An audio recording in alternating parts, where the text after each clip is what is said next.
The first bell had not yet rung when Nessa Vale found the silver mark beneath her grandmother's skin. It lay just above Edrin's wrist, a thin branching line like frost trapped under flesh. Yesterday it had been no longer than a barley seed. This morning it had crept toward the heel of her hand, pale blue at the edges and bright as moonlight in the center. Nessa's fingers tightened around the warm cloth she had been using to bathe her grandmother's face. "No," she whispered. Ardyn did not stir. Around them, the sickroom breathed in slow, uneven waves. 12 cots filled the old gathering hall of Marenhollow, each one holding a sleeper who could not be woken by bells, smoke, pinches, songs, prayers, or grief. The room smelled of lavender, boiled linen, fever root, and fear. Clay cups of untouched broth cooled on stools. Window shutters stood open to the grey dawn, though the air outside was wet and cold. Nessa pressed 2 fingers to Ardyn's pulse. Weak, but present. Too slow. Far too slow. Her grandmother had always been impossible to keep still. Ardyn Veyr had bustled through Marenhollow with a basket on one arm and a scolding word on her tongue, curing coughs, easing births, setting bones, and telling anyone foolish enough to doubt her that age had only sharpened her temper. Seeing her silent now felt wrong in a way Nessa could not mend. She reached for the bowl beside the cot and stirred the steeped herbs with a wooden spoon. The liquid gave off a grassy scent, bitter with wakeleaf and candlethorn. A common remedy for unnatural sleep. It had helped no one. Still, Nessa dipped a clean cloth in it and touched it to Ardyn's lips. "Just a little," she murmured. "Please." Nothing. Across the room, Lyra Vale sat on a stool between 2 cots, her small hands folded tight in her lap. She was 13, though this past week had carved shadows beneath her eyes that made her look older. "Is she worse?" Lyra asked. Nessa looked at her grandmother's wrist again, then tugged the blanket higher to cover the spreading silver. "She is holding on." Lyra knew her well enough to hear the answer beneath the answer. Her mouth trembled, but she nodded. Nessa forced herself to stand.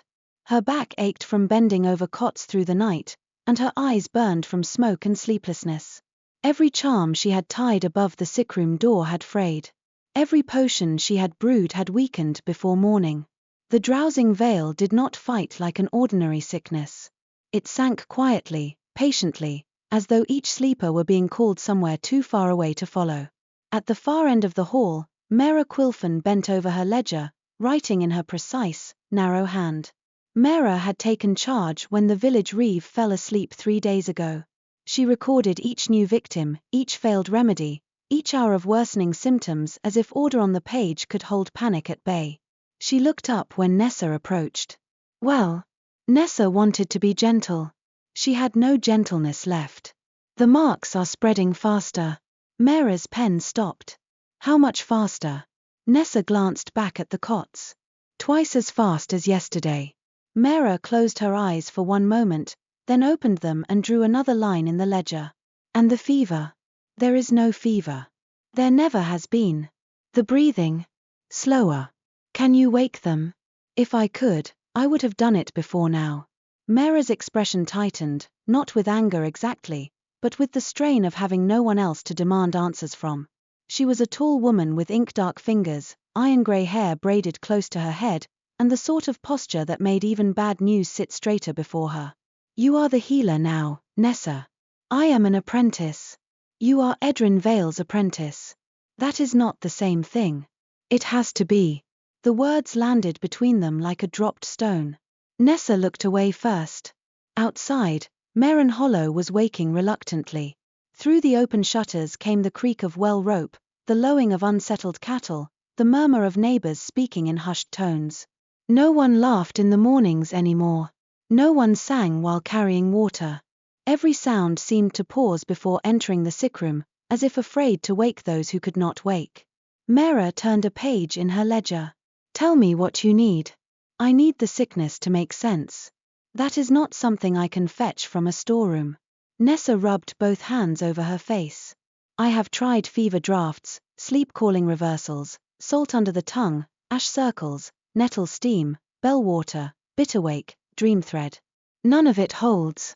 The veil unravels everything I make. Then we send for a healer from Kestrel Ford." We did. Brindle left 2 days ago. Then we send again.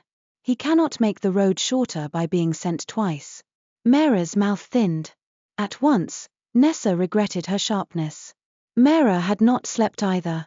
The whole village had become a thing made of frayed rope and held breath. I am sorry, Nessa said quietly. Mera nodded once. So am I. A weak sound came from the nearest cot. Nessa turned quickly, hope rising despite herself, but it was only old Tam Lusk breathing through a dry throat. His daughter, curled asleep on the floor beside him, startled awake and reached for his hand. Nessa crossed to them, checked his pulse, adjusted the charm thread at his cot's head, and whispered what comfort she could. She repeated the motions at the next cot, and the next, because motion was better than helplessness. Her hands knew what to do even when her mind had run out of answers. By the time the first bell rang from the little stone tower beside the well, pale daylight had filled the hall. Brindle Core burst in before the sound faded. He had mud up to his knees, a tear in his patched green cloak, and no healer behind him. Nessa knew before he spoke. Mera rose. Where is Mistress Hailwick? Brindle bent forward, hands braced on his thighs, gasping. Rainwater dripped from his sandy hair onto the floorboards.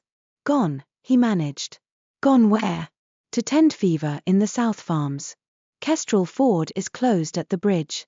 2 families sick there too, not this, something else. They would not let me cross until dawn, and when I did, her house was empty except for a boy sweeping ash. He swallowed hard and looked at Nessa. He said she will not be back for 8 days. 8 days. A sound moved through the sickroom, not quite a moan, not quite a prayer. Nessa gripped the edge of a cot until her fingers hurt. Ardyn did not have 8 days. None of them did. Mera's voice came out clipped. Did the boy know anything of the Drowsing Veil? He had heard of it. Brindle straightened slowly. He crossed himself and told me not to breathe too near anyone. Lyra's face crumpled. Nessa went to her at once and put an arm around her shoulders. We are not done. Lyra leaned into her. What else is there? Nessa had no answer. Then, from the cot behind them, Ardyn moved. It was barely anything. A twitch of her fingers beneath the blanket. A whisper of breath that did not match the rhythm she had kept all night. Nessa was beside her in an instant. Grandmother? Ardyn's eyelids fluttered but did not open. Her lips parted. A thin rasp emerged. Nettle, she breathed. Nessa bent closer. What? Ardyn's brow furrowed, as if even in sleep she was annoyed by being misunderstood. Moonbind, she whispered. Root water. 3 turns against the dark. Then her face went slack again. Nessa froze. Brindle stared. Was that sense or dream? Sense, Nessa said. Mera was already beside her, ledger forgotten in one hand. Moonbind what? Moonbind nettle. I do not know it. You would not.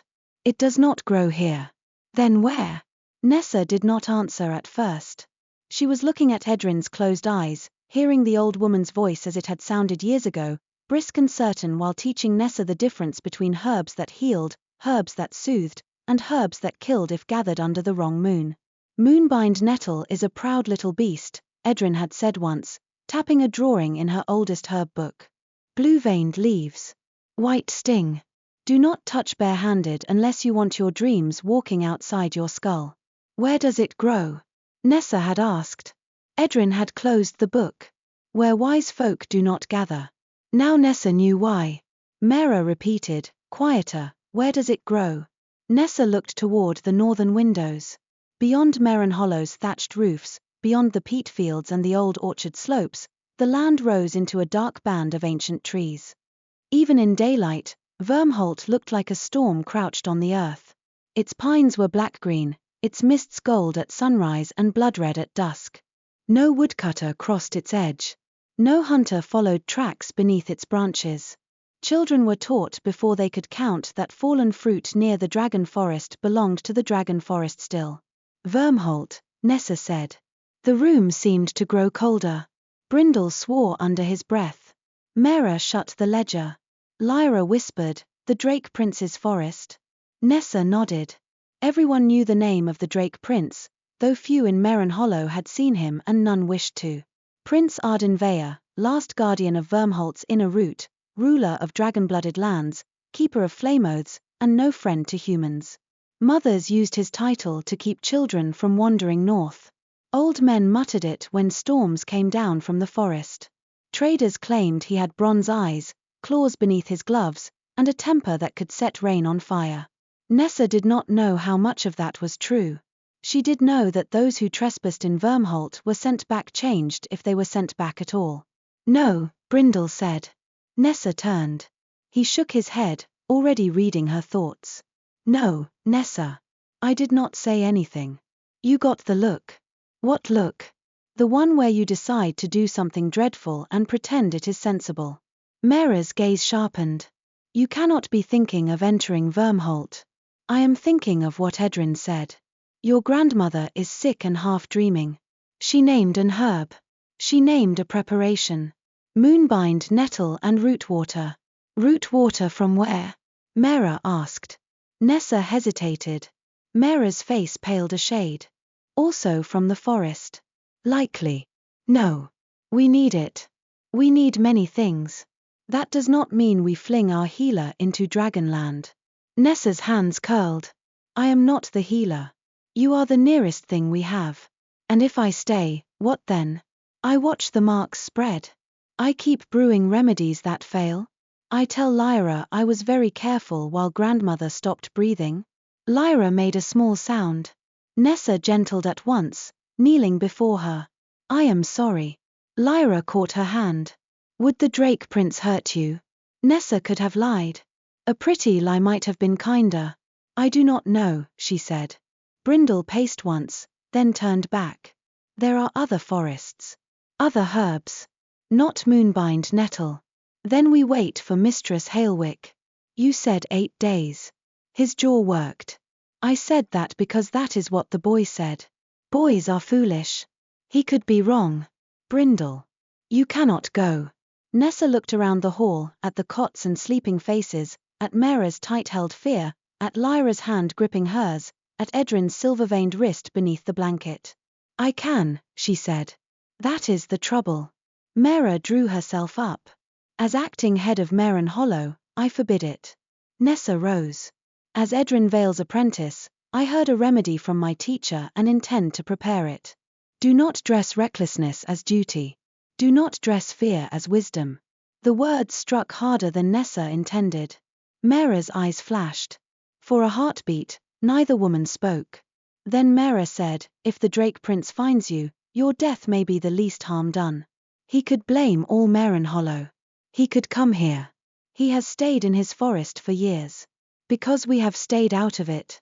Nessa had no answer that made the danger smaller. She looked again toward Vyrmholt. Mist clung to its distant trees. Somewhere beneath those branches grew the last ingredient that might save the people in this room. I will not take more than I need, she said. As though dragon princes count mercy by handfuls, Brindle muttered. Nessa went to Ardyn's cot and bent to kiss her grandmother's forehead. Ardyn's skin was cool. Too cool. Hold on, Nessa whispered.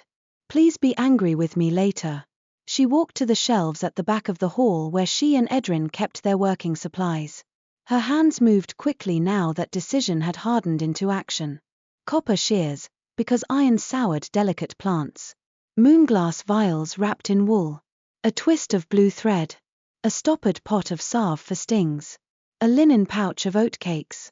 Her small knife, bone-handled and more useful for cutting twine than defending against anything.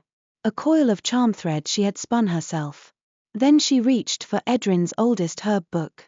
It was bound in cracked brown leather, swollen from years of steam and rain. Nessa opened it to the section marked with a pressed sprig of wake leaf. Her grandmother's handwriting crowded the margins in 3 colors of ink. She found the drawing, moonbind nettle, with its heart-shaped leaves, pale stems, and tiny star-white hairs along the edges. Beneath it Ardyn had written, gather under living shade.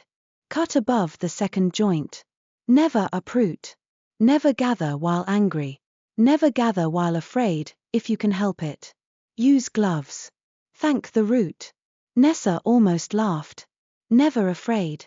How convenient. She tore no page from the book. Ardyn would have haunted her for it. Instead, she copied the notes onto a scrap of paper and tucked it into the pouch at her belt. Brindle followed her to the outer door. I am coming. No. You do not get to say no. I do when the errand requires quiet and you trip over mushrooms. 1 time, he said. 3 times. And you shouted at the second one. It looked like a toad. It was a mushroom. It had a face. Despite everything, Nessa felt a painful flicker of affection. Brindle had been her friend since they were both small enough to hide beneath Ardyn's work table and steal candied fennel from jars. He was brave in spurts, loyal always, and utterly unsuited to sneaking through enchanted dragon woods. She took his hand and squeezed it. I need you here. No, you need someone at your back. I need someone watching grandmother. I need someone keeping Lyra from sitting awake until she falls over. I need someone ready to run if the sickness changes before I return. His expression faltered. That is not fair, he said. No. You always do this. Make the dangerous thing sound like the useful thing. It is useful. It is dangerous. It can be both. For once, he had no quick reply. Mera came to the door, carrying a folded square of oilcloth. Map, she said stiffly. Old boundary lines. It will not help you inside the forest, but it may get you to the northern stones. Nessa accepted it. Thank you. I am still forbidding this. I know. If you return alive, I will be furious. I hope you are. Mera's stern mouth softened for the briefest moment. Then she turned away before anyone could call the look tenderness. Nessa stepped outside. Morning had fully reached Marenhollow, though the sun hid behind low clouds.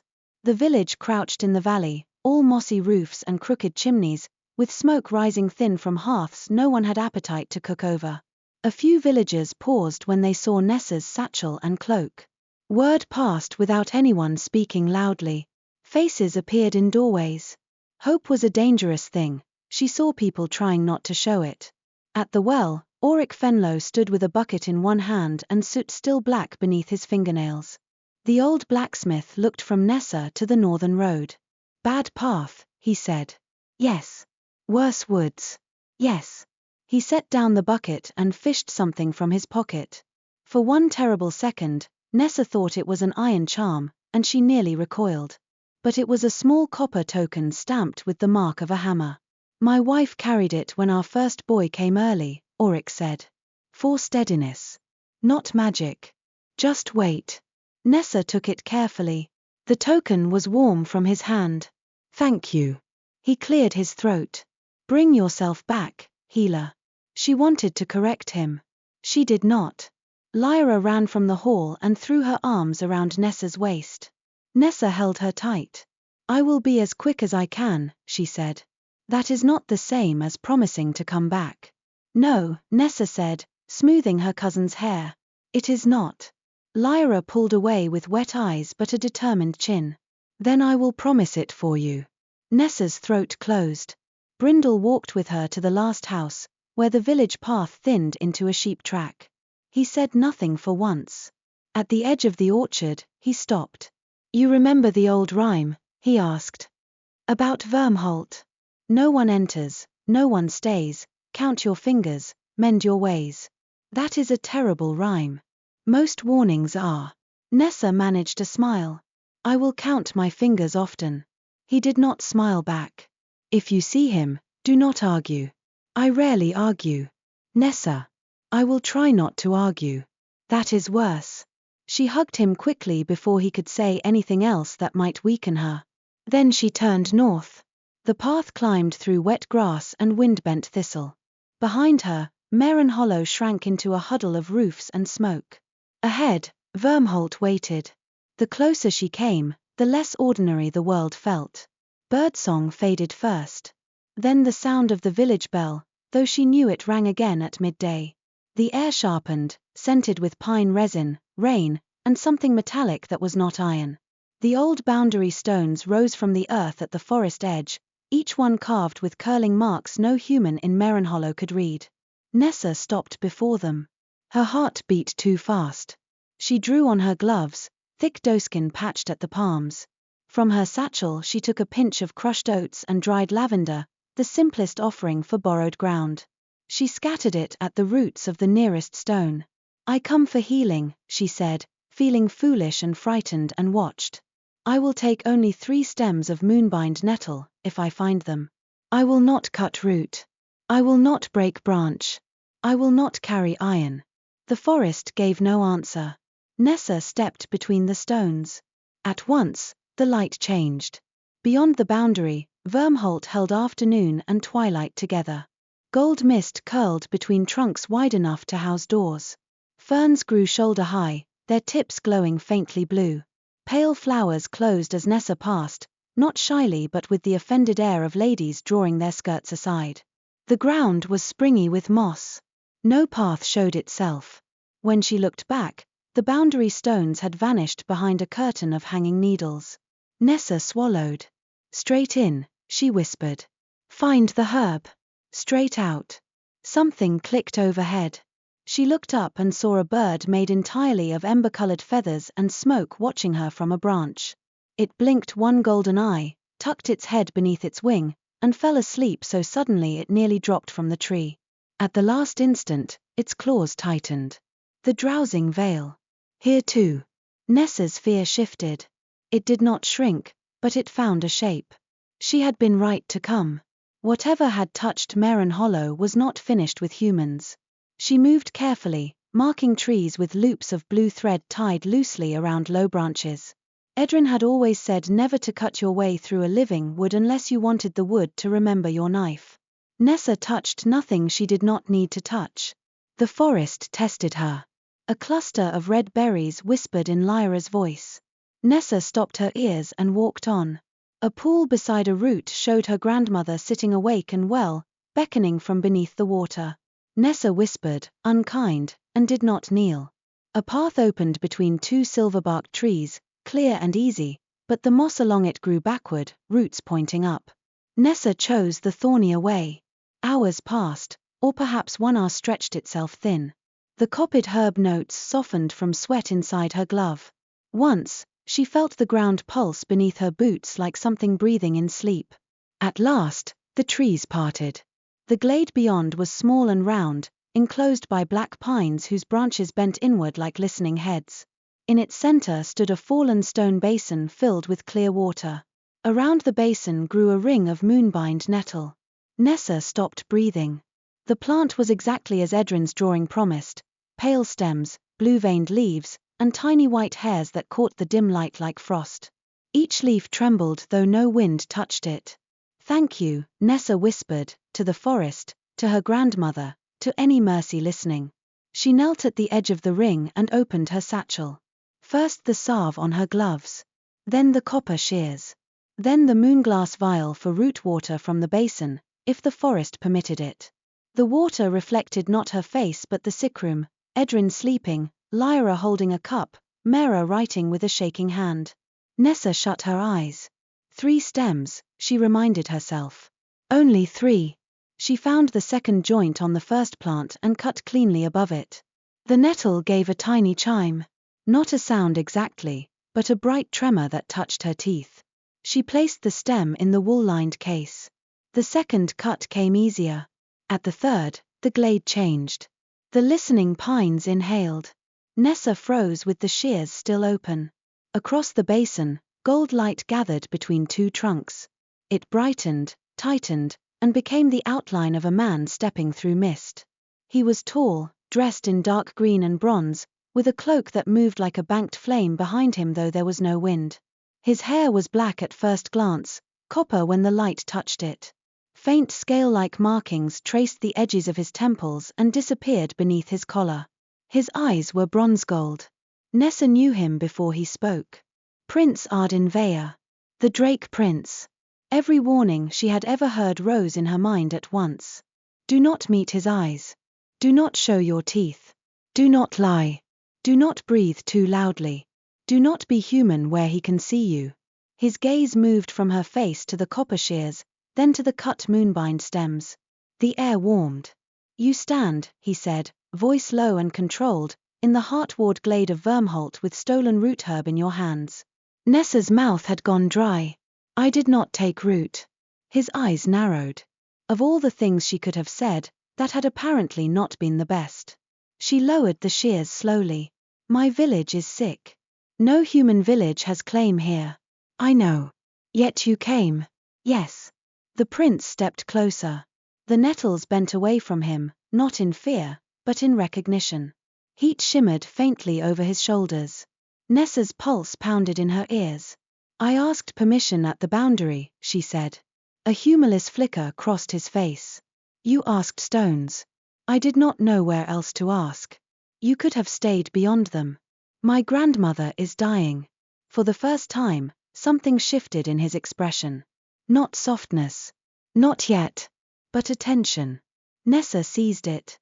The Drowsing Veil has taken 12 people. The marks are spreading. She woke only long enough to name moonbind, nettle and rootwater. I came for 3 stems. I would have left an offering. I still will. I mean no harm to your forest. No harm, he repeated. The glade darkened at the edges. Nessa became aware, too late, of the cut stems in her case, the open vial beside the basin, the copper shears in her shaking hand. Ardyn lifted one hand. The air filled with a deep hum. Nessa felt it in the roots beneath her knees. In the water. In the nettles. In her teeth and bones. This was not human magic, not charm thread and breath measures, not the small careful craft she knew. This was old power, waking because its guardian had called it. Fear flooded her. I can put them back, she said, though of course she could not. Cut stems could not be uncut. I will go. You will remain until I know what sickness follows you. I did not bring it. Humans often say such things after crossing borders. The words struck something sharper than fear. Nessa rose, clutching the shears. My people are not a plague. Your people once poisoned these roots for metal and roadstone. My people are sleeping in their beds, too weak to swallow broth. And mine buried hatchlings beneath ash. The anger in his voice was still controlled, but the glade answered it. The basin water steamed. The pines bent closer. Nessa stumbled back. Ardyn stopped at once, as if checking himself. That pause should have reassured her. Instead, it gave her time to imagine everything his magic might do once he stopped pausing. He extended his hand, palm upward. Give me the shears and the cuttings. No. His eyes flashed. Nessa heard Brindle's warning, if you see him, do not argue. Too late. I need them, she said. You do not understand what they touch. Then tell me. You lost the right to instruction when you trespassed. He moved. Not fast like a charging beast. Worse. Swift and silent and certain, crossing the space between them with one hand reaching for the case at her belt. Nessa panicked. She did not think of Edrin's warnings. She did not think of the forest watching. She did not think of dragon magic, ley roots, old grief, or the danger of casting while afraid. She dropped the shears, snapped the blue thread from her wrist, and flung a binding charm with both hands. Hold fast. The spell should have been simple. A loop around the ankles. A heartbeat snare. No pain. No wound. Only time enough to run. Blue-white witchlight sprang from her fingers. Ardyn's ward rose to meet it, golden green and fierce as summer lightning. The two magics struck. For one impossible instant, everything stopped. Nessa saw the individual hairs on the moonbind leaves stand upright. She saw Ardyn's eyes widen. She saw the basin water lift in a perfect shining ring. She felt something vast beneath the glade turn in its sleep and open one root-deep eye. Then the world tangled. Magic exploded outward.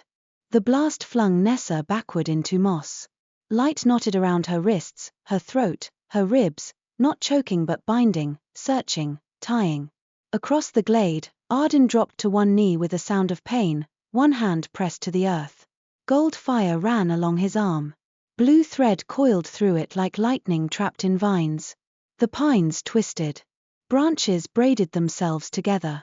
The basin cracked, and water rose in trembling beads that hung in the air. The moonbind nettles grew suddenly tall, then small, then bloomed with frost-white flowers that opened and shut like frightened eyes. Beyond the glade, the forest cried out. It was not a sound Nessa heard with her ears. It was a shudder through root and stone and breath. Birds burst from trees, then fell asleep mid-flight, suspended in tangles of glowing mist. Somewhere, a stream roared upward. Somewhere else, thunder rolled beneath the ground. Nessa tried to crawl, but her right wrist jerked hard. A cord of light stretched from her to Ardyn. It was blue at her end, gold at his, and violently knotted in the middle. Ardyn looked at it. Then at her. For the first time, the aloof Drake Prince looked truly alarmed. "What have you done?" he demanded. Nessa's breath came in sharp, shallow pulls. I only meant to stop you." His jaw tightened. He tried to stand, and the cord between them flared. Pain shot through Nessa's arm. She gasped. At the same moment, Ardyn flinched and grabbed his wrist. The magic did not merely bind them together. It answered both of them. Around the glade, the forest continued to warp. Vines knotted into impossible patterns. Stones cracked open and sprouted leaves. The air smelled of nettle, smoke, rain, and something dangerously sweet. Nessa stared at the glowing thread. Her village needed a cure. Her grandmother was dying. The forest was breaking. The Drake Prince was bound to her by a spell she did not understand. Ardyn rose slowly, carefully, as if one wrong movement might tear the world further. "Nessa Vale of Marenhollow," he said, and his voice was quiet enough to frighten her more than shouting would have, "you are not leaving this forest." Nessa looked down at the moonbind stems scattered in the moss between them. Then the cracked basin gave a low, hollow pulse, and every floating bead of water turned silver blue, the color of the sickness beneath Edrin's skin. Nessa's fear changed again. It became certainty. Whatever she had done, whatever curse she had made, whatever danger stood before her in the shape of Prince Ardyn Veyr, one truth was now clear. The Drowsing Veil was not only in Marenhollow. And if she and the Drake Prince could not untangle what had just been broken, there might be no cure left to carry home. Ardyn did not touch her. That should have comforted Nessa. It did not. He stood on the far side of the ruined glade, bronze eyes fixed on the cord of light between them, his hand half lifted as if he could command the magic into obedience by will alone. The cord pulsed once, blue at her wrist, gold at his, and the knot in the middle tightened. Nessa bit back a cry. Ardyn's jaw clenched at the same instant. So he felt it too. "Do not pull against it," he said. "I am not trying to. You are afraid. It pulls when you are afraid. That is not helpful advice. It is accurate advice." The floating beads of water around them trembled. One drifted close to Nessa's face, silver blue and cold. Within it, she saw a tiny reflection of Marenhollow's sickroom, Edrin's still hand, Lyra's bent head, Mera's ledger open on her knees. Then the image vanished, and the bead burst soundlessly into mist. Nessa scrambled to gather the moonbind stems from the moss. Ardyn's voice sharpened. "Leave them." She froze, one hand over the wool-lined case. "No." His eyes flashed with heat. "You have just knotted a heart-ward glade, cracked a root basin, and bound yourself to the guardian of Vyrmholt. You will not continue stealing from the wound you made." "I made." Nessa rose unsteadily, clutching the case against her chest. "You raised a ward against a binding charm strong enough to rattle my bones. You trespassed. You frightened me. You cast. You reached for the only thing that might save my grandmother." At that, the cord flared so bright that both of them stopped. The knot between them spun once, tightening, then loosened by the smallest thread. Ardyn stared at it. Nessa stared too. The glade gave a long wooden groan. A pine at the edge twisted sharply, its trunk braiding around itself. Frost formed along one side of it while new leaves burst from the other. Ardyn turned from Nessa and placed his unbound hand against the earth. The motion was controlled, but Nessa saw the strain in his shoulders. The scale-like markings at his wrist had darkened from bronze to ember red. Heat shimmered above his fingers, yet when he spoke, his voice was low and almost gentle. "Be still." The command was not meant for her. The ground answered him. A deep pulse rolled under the moss. Roots shifted below the surface, slow as sleeping serpents. The twisting pine shuddered and stopped braiding, though it remained bent into its unnatural shape. The floating water beads drifted down, not into the cracked basin but onto the nettles, where they clung like glass. Ardyn exhaled. A sharp ache passed through Nessa's ribs. She pressed a hand to her side. He looked back at once. For a moment, his expression changed. Surprise, then calculation, then something almost like concern, hidden quickly. You felt that? I felt something. What? Like I had been holding my breath too long. His mouth tightened. The tangle is dividing the cost. The what? He did not answer. Instead, he scanned the broken glade with a grimness that made Nessa's stomach sink. Come. No. He closed his eyes briefly, as if patience were a physical object he had to grip with both hands. Nessa lifted her chin. I need root water. The basin is cracked. There is still water. The water is corrupted. My grandmother said moonbind, nettle and root water. Your grandmother did not say shattered basin water after a panic curse. Nessa hated that he was right. She hated more that Ardyn would have been the first to say the same thing. Ardyn took one step toward the edge of the glade. The cord between them stretched. Pain lanced through Nessa's wrist. She gasped and stumbled after him despite herself. He stopped immediately. They stood several paces apart, both breathing harder now. The luminous tether sagged between them but did not vanish. How far? Nessa asked. That is what we must learn. We. His brows drew together. Unless you know how to sever a dragonroot curse from a living forest without killing yourself, me, or the nearest mile of Vyrmholt. She said nothing. Then yes, he said. We. Nessa looked back at the scattered moonbind leaves, the cracked basin, the warped trees. Her heart pulled toward Marenhollow so fiercely that it felt like another cord, stronger than the one on her wrist. How long will this take? Ardyn's silence was answer enough. No, she whispered. No, I cannot stay here. I have to bring the herb back. You will bring nothing anywhere until this is understood. You cannot keep me here. At once, the cord flashed hot. The nettles bent away. A low tremor passed through the glade. Ardyn's eyes narrowed.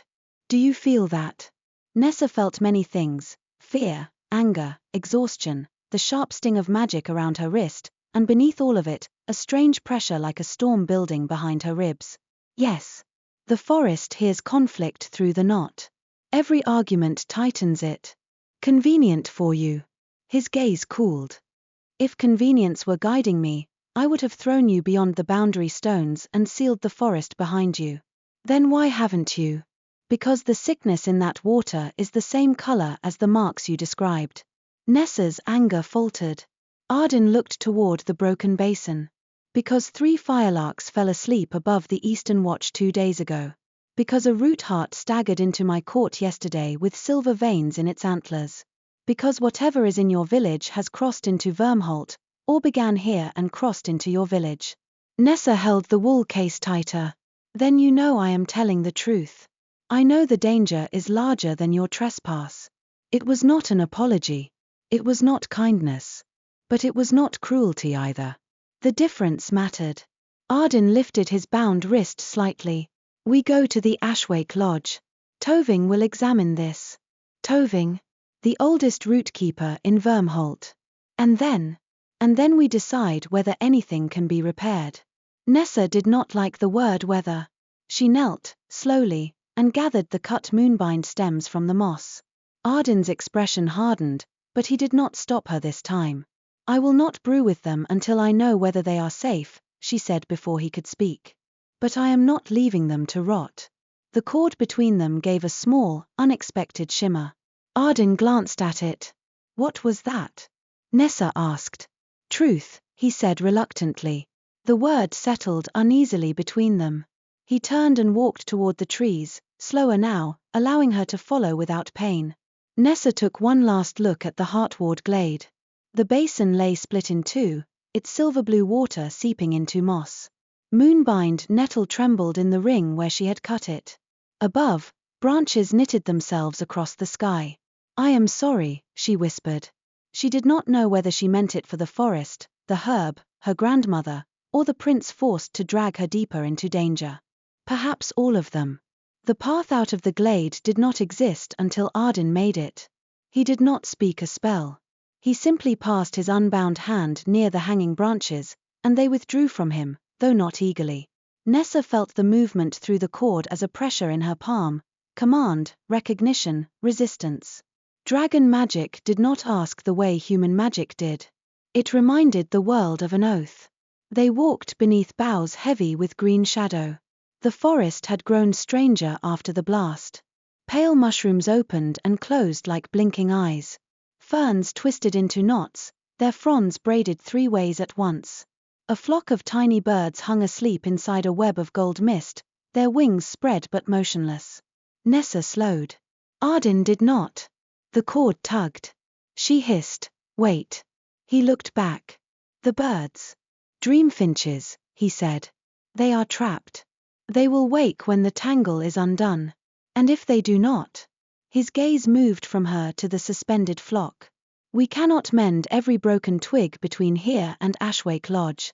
They are not twigs. They are also not the root of the damage." Nessa took 2 steps toward the mist. The tether tightened. "Nessa."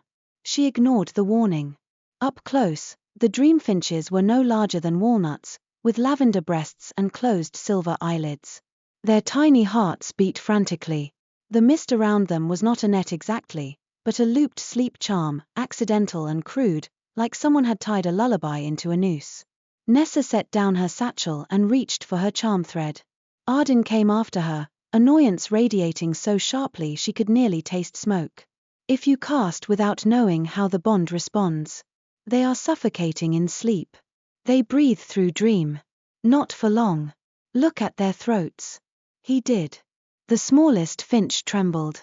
Nessa wound blue thread around 2 gloved fingers and whispered a waking measure Ardyn had taught her for children trapped in fever dreams. 1 breath borrowed, 1 breath returned. Sleep unknotted, shadow turned. The thread warmed. A small blue light gathered in the loop. Then gold fire surged through it. Nessa gasped as Ardyn's magic flooded hers, not burning but far too strong. The thread snapped. The mist flashed bright. Every dreamfinch jerked at once. "Stop feeding it," she cried. "I am not." "Yes, you are. You pulled first. I pulled a spoonful. You poured a river. Dragon magic does not move in spoonfuls." "Then make it." The mist tightened around the birds. Nessa's fear spiked. The cord burned. Ardyn caught her wrist, not harshly, but firmly. "Be still," he said. "I am trying to save them. Then stop fighting me long enough to do it." She looked at his hand around her wrist. Heat radiated through the glove. Not painful. Startling. Their eyes met. For a moment, the forest sounds dimmed. Nessa became aware of a feeling that did not belong to her, frustration held under iron discipline, a fear of breaking something fragile by touching it wrongly, and beneath that, a brief, sharp memory of ash falling through green light. Then Ardyn released her. Nessa drew a shaky breath. "I felt that." His face shuttered. "The bond carries echoes. Ignore them. I doubt that will be possible. Try." She turned back to the dreamfinches because looking at him had become unexpectedly difficult. "Give me less," she said. "I told you. Not spoonfuls, then. A candle flame. No more." His mouth tightened, but he nodded once. Nessa tied a new loop of thread. This time, she waited. She felt for her own magic first, small, cool, precise. Then, behind it, the huge banked warmth of his. She did not grab it. She touched the edge. A thread of gold entered the blue. The charm trembled. "Less," she whispered. The gold thinned. The sleep mist loosened. Nessa repeated the waking measure.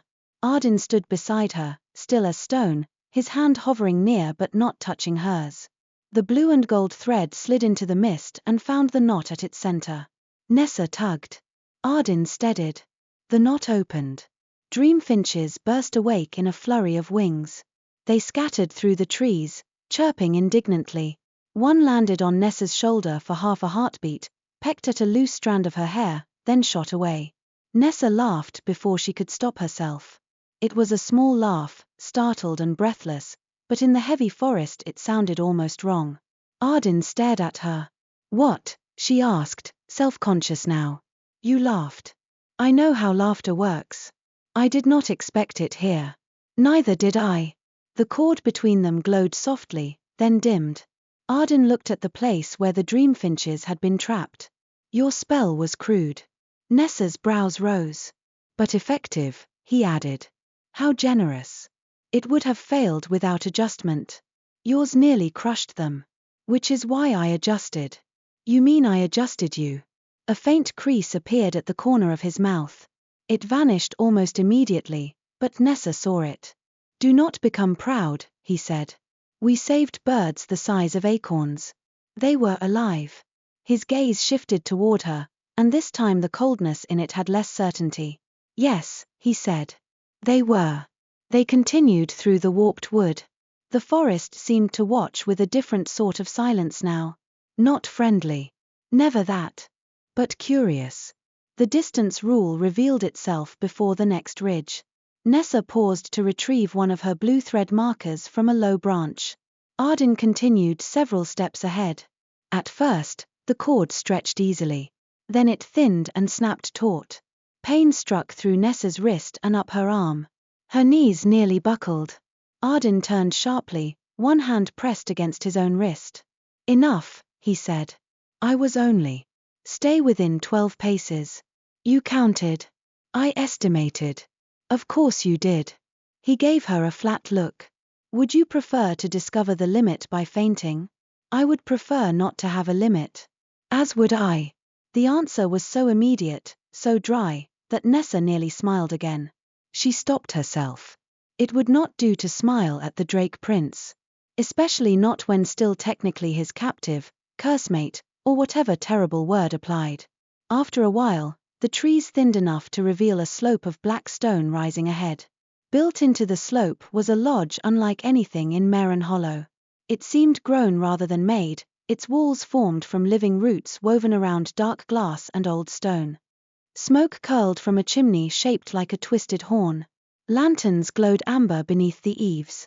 2 dragon-blooded guards stepped from the shadows as Ardyn approached. They looked mostly human, as he did, but each bore signs no human could mistake. One had scale markings along his jaw and eyes like molten brass. The other woman's fingers ended in dark, claw-like nails, and a ridge of green scales disappeared beneath her collar. Both stared at Nessa. The woman lowered her spear. "My prince."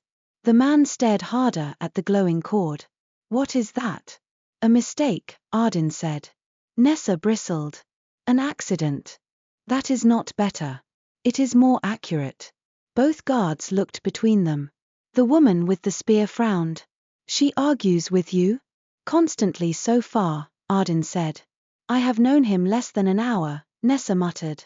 The woman's mouth twitched. "Impressive." Ardyn shot her a warning glance. Saphra. So this was Saphra Morn. Nessa remembered the name from Ardyn's earlier mention. No, he had not mentioned it.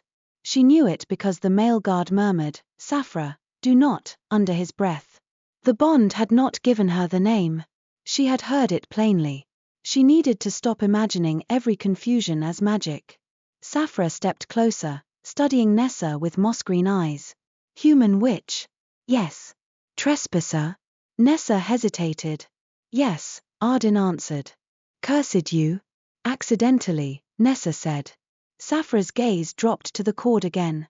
"That is an ambitious accident." The male guard made a sign over his chest, 2 fingers to the collarbone, then throat. "Should she be bound?" "She already is," Ardyn said. "I mean with rope." "No." Nessa was relieved, though she disliked how quickly the relief came. Saphra leaned toward Ardyn. "Your aunt is inside." A flicker of displeasure crossed his face. "Why?" "She arrived at midday after the east root screamed." Nessa's stomach turned. "Roots scream?" Saphra looked at her. "You did not hear it?" "I heard something." "Then yes." Ardyn started toward the lodge. The cord tugged Nessa after him. Inside, warmth wrapped around her, rich with cedar smoke and bitter resin. The main chamber was circular, its ceiling held by living branches that vanished through the roof.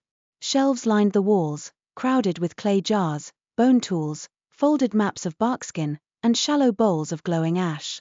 At the center burned a low fire in a stone pit, but its flames were green at the base and blue at the tips. An elderly dragon-blooded man stood beside the hearth, leaning on a staff of polished root. His skin bore ember-brown markings, and his white hair was braided with copper rings. He looked at Nessa with eyes so old and steady that she felt, absurdly, like a child caught stealing jam. Beside him stood a woman in a cloak of silver-black scales.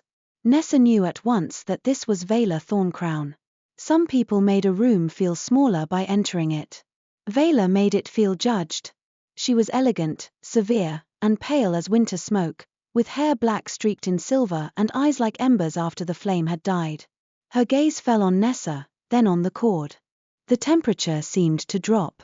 "So," Veyr said. "It is true." Ardyn inclined his head, though only barely. "Aunt. Do not aunt me while dragging a human witch into Ashwake Lodge with Vyrmholt's heart magic bleeding between you." Nessa looked down. The cord did look almost like a wound here, brighter in the dim chamber. The old man came closer. "Peace, Veyr. There is no peace in this." "No," he agreed. "But there may yet be sense. Prince Ardyn, child, come nearer." Nessa had not been called child since Ardyn had last caught her climbing the apothecary shelves. She almost objected, but the old man's voice held no insult. Ardyn obeyed. Nessa had little choice but to follow. The old man held his staff over the cord. The root at its tip unfurled, though it had looked carved a moment before. Tiny white rootlets stretched toward the knot of light. The cord recoiled. Nessa felt a tug behind her ribs. Ardyn inhaled sharply. The old man withdrew the staff at once. "Tangle bind," he said. Veyr's expression hardened. Ardyn went still. "You are certain?" As certain as a man can be when the impossible becomes rude enough to stand in his parlor. The old man looked at Nessa. "Name?" "Nessa Vale." "Of?" "Marenhollow." Veyr's eyes flashed. "Of course." Nessa turned toward her. "My village is sick. And so you brought sickness into the forest." "I came for an herb." "You came without leave." "I came because people are dying." "People always have reasons for taking what is not theirs." Ardyn's voice cut in. "Enough." Veyr looked at him, astonished by the rebuke. Nessa was a little astonished too. The old man tapped his staff once against the floor. "I am Toving Ashwake. I keep what remains willing to be kept. If both of you wish to survive the day, answer plainly and do not posture. The Tangle will hear you." Nessa glanced at Ardyn. He looked as pleased by that instruction as she felt. Toving gestured toward two low stools beside the fire. "Sit." They sat, awkwardly, because the cord required them to choose stools near each other. Nessa kept the wool case in her lap. Ardyn noticed but said nothing. Toving circled them slowly. "Tell me everything," he said. So they did, though not without correction. Nessa told of the Drowsing Veil, Edrin's whispered remedy, the journey through Vyrmholt, the glade, and Ardyn's arrival. Ardyn interrupted twice to clarify that she had cut moonbind nettle from a heartward ring and once to object to her description of him looming. Nessa amended it to approaching with unnecessary menace, which made Saphra cough into her hand from the doorway. Ardyn then explained the forest's recent disturbances: sleeping firelarks, silver-veined root hearts, a cold patch in the eastern ley, and a watch post where the shadows had begun moving against the sun. Toving listened without expression. Veyr listened as if assembling a blade. When they finished, Toving lowered himself into a carved chair with a sigh. "A tanglebind forms when two incompatible magics seize the same living conduit while driven by opposing need," he said. Nessa tried to follow each word carefully. "Can it be untied?" "Yes." Hope rose. Toving lifted one finger. "If the conduit is healthy, the caster's honest, the knot young, and no fool pulls too hard." Hope became less steady. Ardyn leaned forward. "And if the conduit is not healthy? Then the tangle has roots." The fire snapped. Veyr's gaze moved to Nessa. "Cut the human out of it." Nessa's stomach lurched. Ardyn said, "No. You have not heard the method. I know the tone. Your mercy is admirable in poetry and dangerous in governance. She is bound to me through the ley root. If we tear her out, we may tear the damage wider. Or we may save the forest from a spreading human curse." "It is not human," Nessa said. Veyr turned slowly. "Pardon?" Nessa's hands tightened around the wool case. She was afraid of this woman in a different way than she was afraid of Ardyn. Ardyn's danger was flame in a hearth with iron discipline around it. Veyr's was winter water under thin ice. "The sickness is in your forest too," Nessa said. "Prince Ardyn said so. I saw it in the basin water. Silver blue. The same as the marks under my grandmother's skin." Veyr's expression did not change. "A human trespasser's testimony is not evidence." "But mine is," Ardyn said. Silence followed. Toving's eyes moved between them, bright with interest. The bond steadied when she spoke. Nessa looked down. The cord did seem calmer. "How inconvenient," Safra murmured. Veyr shot her a look. Toving leaned forward. "A tanglebind does not obey rank. It obeys relation. If you lie, conceal, or cast against one another, the knot tightens. If you speak truly and act in balance, it loosens. For now, you cannot safely work strong magic apart."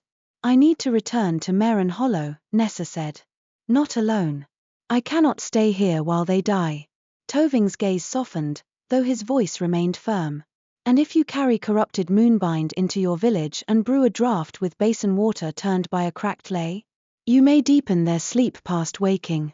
Nessa looked down at the case in her lap. Her fingers had gone numb. "What must we do?" Ardyn asked. Toving nodded, as if that were the first useful question anyone had asked. "Find where the tangle caught deepest. Untie the nearest knots. Learn whether the Drowsing Veil flows from village to forest or forest to village. Until then, neither herb nor prince nor witch leaves this matter whole." Veyr stepped closer to Ardyn. "You cannot mean to travel with her." "I do not see another choice." "There is always another choice. Seal Marenhollow's border. Burn the touched roots. Save Vyrmholt." Nessa stood so quickly the cord flashed. "Burn the roots connected to my village? If they are diseased." "You mean cut us off." "I mean preserve what can be preserved. My grandmother is not kindling." Veyr's eyes narrowed. Ardyn stood too, and the air warmed sharply. "Veyr." Nessa felt his anger through the bond, sudden and immense, though his face remained controlled. It rolled like heat behind a closed door. The cord tightened. Toving struck his staff against the floor. "Sit down, both of you." Nessa and Ardyn both sat. The cord dimmed. Toving shook his head. "If pride could mend ley roots, this room would bloom." Safra made the coughing sound again. Veyr's face went still with offense. "Rootkeeper, I advise caution. And I advise everyone in this room to recall that the forest is listening." For the first time, Nessa noticed the walls. The living roots woven through the lodge had shifted closer, fine tendrils curling from the beams like listening hairs. Toving pointed his staff toward a barkskin map on the table. "The first knot is likely at the eastern hushbrook. It fell silent this morning." "A brook fell silent?" Nessa asked. "It carried sound yesterday. It does not today." "Of course," she said faintly. "That would be too ordinary." Ardyn ignored her tone, though she felt a faint flicker through the bond that might have been reluctant amusement. Toving continued. "Go there. Cast together. Learn the shape of the damage. Touch nothing iron. Cut nothing living unless instructed. Speak no falsehood within the working." Nessa swallowed. "And if we fail? The hushbrook may keep every word you speak from now until winter. Or it may drown you in all the words it has swallowed. Or the tangle may climb into the western root and put half the forest to sleep." That was not comforting. It was not meant to be. Ardyn turned to Safra. "You will come as witness." Safra nodded. "Gladly." Veyr's chin lifted. "I will inform the inner court that its prince has chosen to trust a human trespasser with Vyrmholt's root wounds.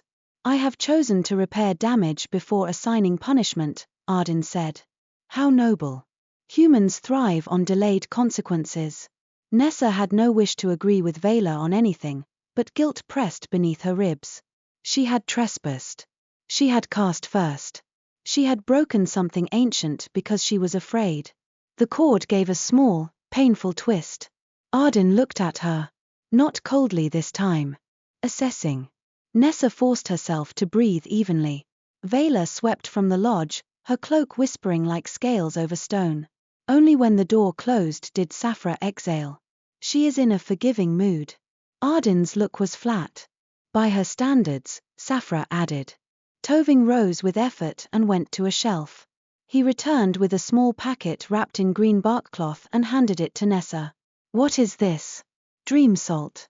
If one of you falls too far into the veil, place it beneath the tongue. One of us. The Tanglebind shares more than pain. Ardyn's expression tightened. You think the sickness may travel through the bond. I think, Toving said, that I am old enough not to insult disaster by assuming it has finished inventing itself. Nessa tucked the dream salt into her satchel. Thank you. The old man studied her for a long moment. You thanked the root when you cut the nettle. Nessa blinked. How did you know? The surviving stems are not angry. Despite everything, warmth touched her face. My grandmother taught me. She taught you some wisdom, then. She taught me much more than some. The cord shimmered softly. Toving smiled. Good. Hold to what is true. It may keep you alive longer than cleverness. Ardyn fastened his cloak. We leave now. Nessa's stomach growled. Every face turned toward her. She flushed. I have not eaten since yesterday. Saphra looked at Ardyn. Terrifying creature you have brought us. It requires bread. I have oatcakes, Nessa said. Those are not bread. Those are punishment in circles. Despite herself, Nessa laughed again. Ardyn glanced toward the door, but not before she caught the slight easing in his expression. Toving ordered food packed, flatbread, smoked root, dried pear, and a flask of cedar tea that tasted like someone had frightened a tree into a kettle. Nessa ate quickly while Ardyn stood near the door, watchful and silent. Saphra checked the edge of her spear. Toving murmured over a bowl of ash, sending a spark-thread message to some unseen watcher deeper in the wood. As they left the lodge, Nessa looked back once. Toving stood in the doorway, his root staff planted before him. Prince, he called. Ardyn paused. Do not command where you must listen.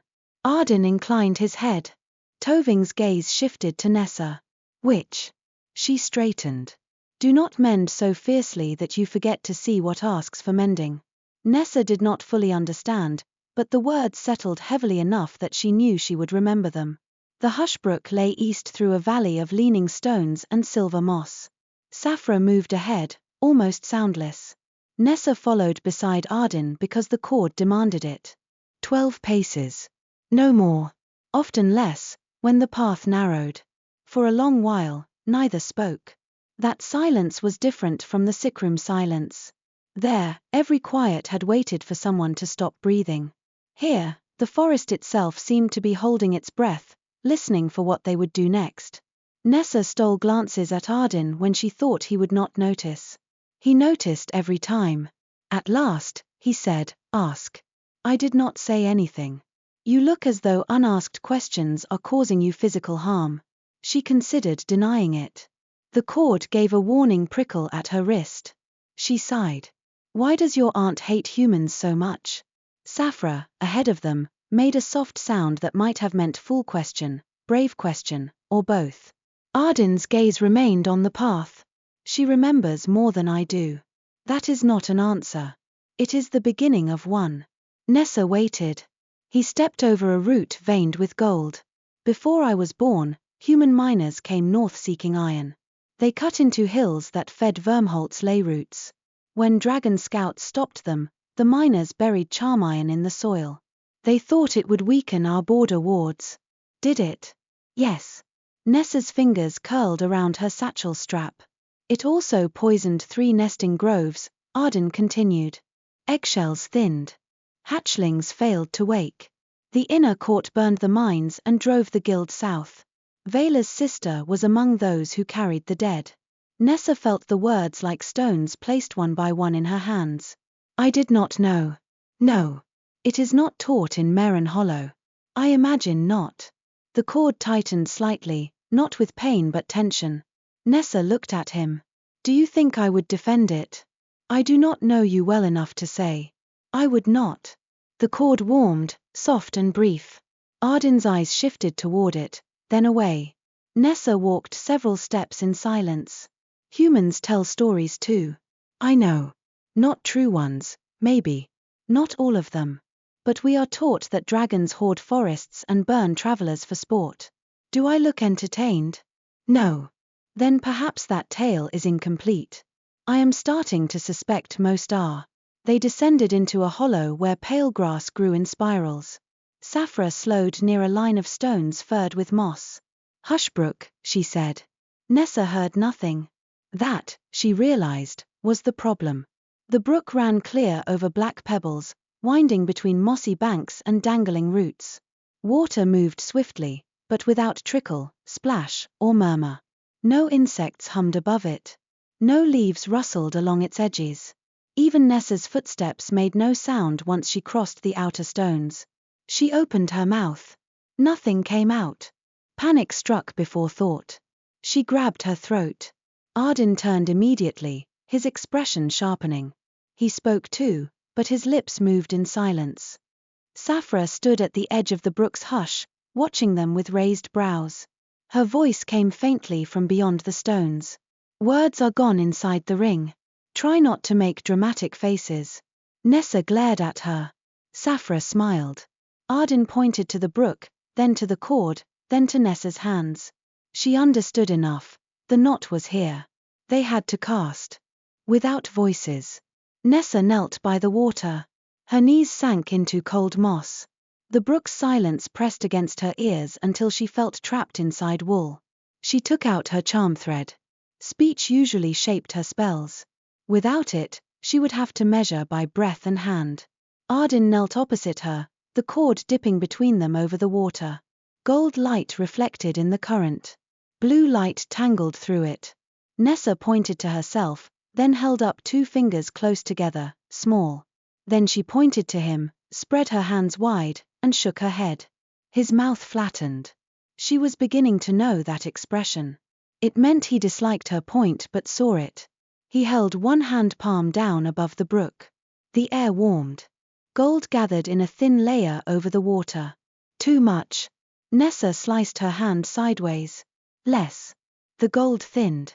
She looped thread around both index fingers and held it out. After a moment, Ardyn extended his hand. His fingers hovered near hers. Nessa hesitated. The spell needed a bridge. Touch strengthened control. Toving had said so without saying the part that mattered. Refusing to touch because it felt awkward might make the magic worse. This was no time to be foolish. She placed her gloved fingertips against his. Warmth moved through her hand. Not heat like danger. Heat like a sunlit stone. The cord brightened. Nessa shut her eyes and felt for the silence. It was not emptiness. It was a knot of swallowed sound lodged beneath the brookbed. Birdsong, leaf rustle, water murmur, their own vanished voices all twisted around a dark blue thread of sleep. She tugged gently. The knot tugged back. Ardyn's magic surged. The brook reared upward in a silent wave. Nessa's eyes flew open. She shook her head sharply. Ardyn's brows drew together. He was trying. She could feel it. His power wanted to answer obstruction with force. A blocked path should be cleared. A sealed gate should be opened. A knot should be burned. But this knot could not be burned. Nessa pressed their fingertips more firmly together and breathed in 4 slow counts, out in 3, the way Ardyn had taught her when her first potion boiled over and ruined the rafters. After a moment, Ardyn matched her rhythm. His gold magic steadied. Nessa guided the blue thread through it, not fighting the silence but loosening the places where sound had been trapped. The brook trembled. The water lowered. A single drop fell from a lifted ripple. Plink. Sound returned like dawn. The brook gasped. Water rushed over stones. Leaves shivered. A startled frog croaked so loudly that Nessa nearly fell backward. Saphra laughed from the bank. Nessa's own breath sounded enormous. Ardyn released her hand. She missed the warmth before she could stop herself. The cord gave a traitorous shimmer. Ardyn looked down at it. Nessa looked anywhere else. Well, Saphra said, stepping into the now-sounding hollow, that was less disastrous than expected. Nessa flexed her fingers. Is that praise?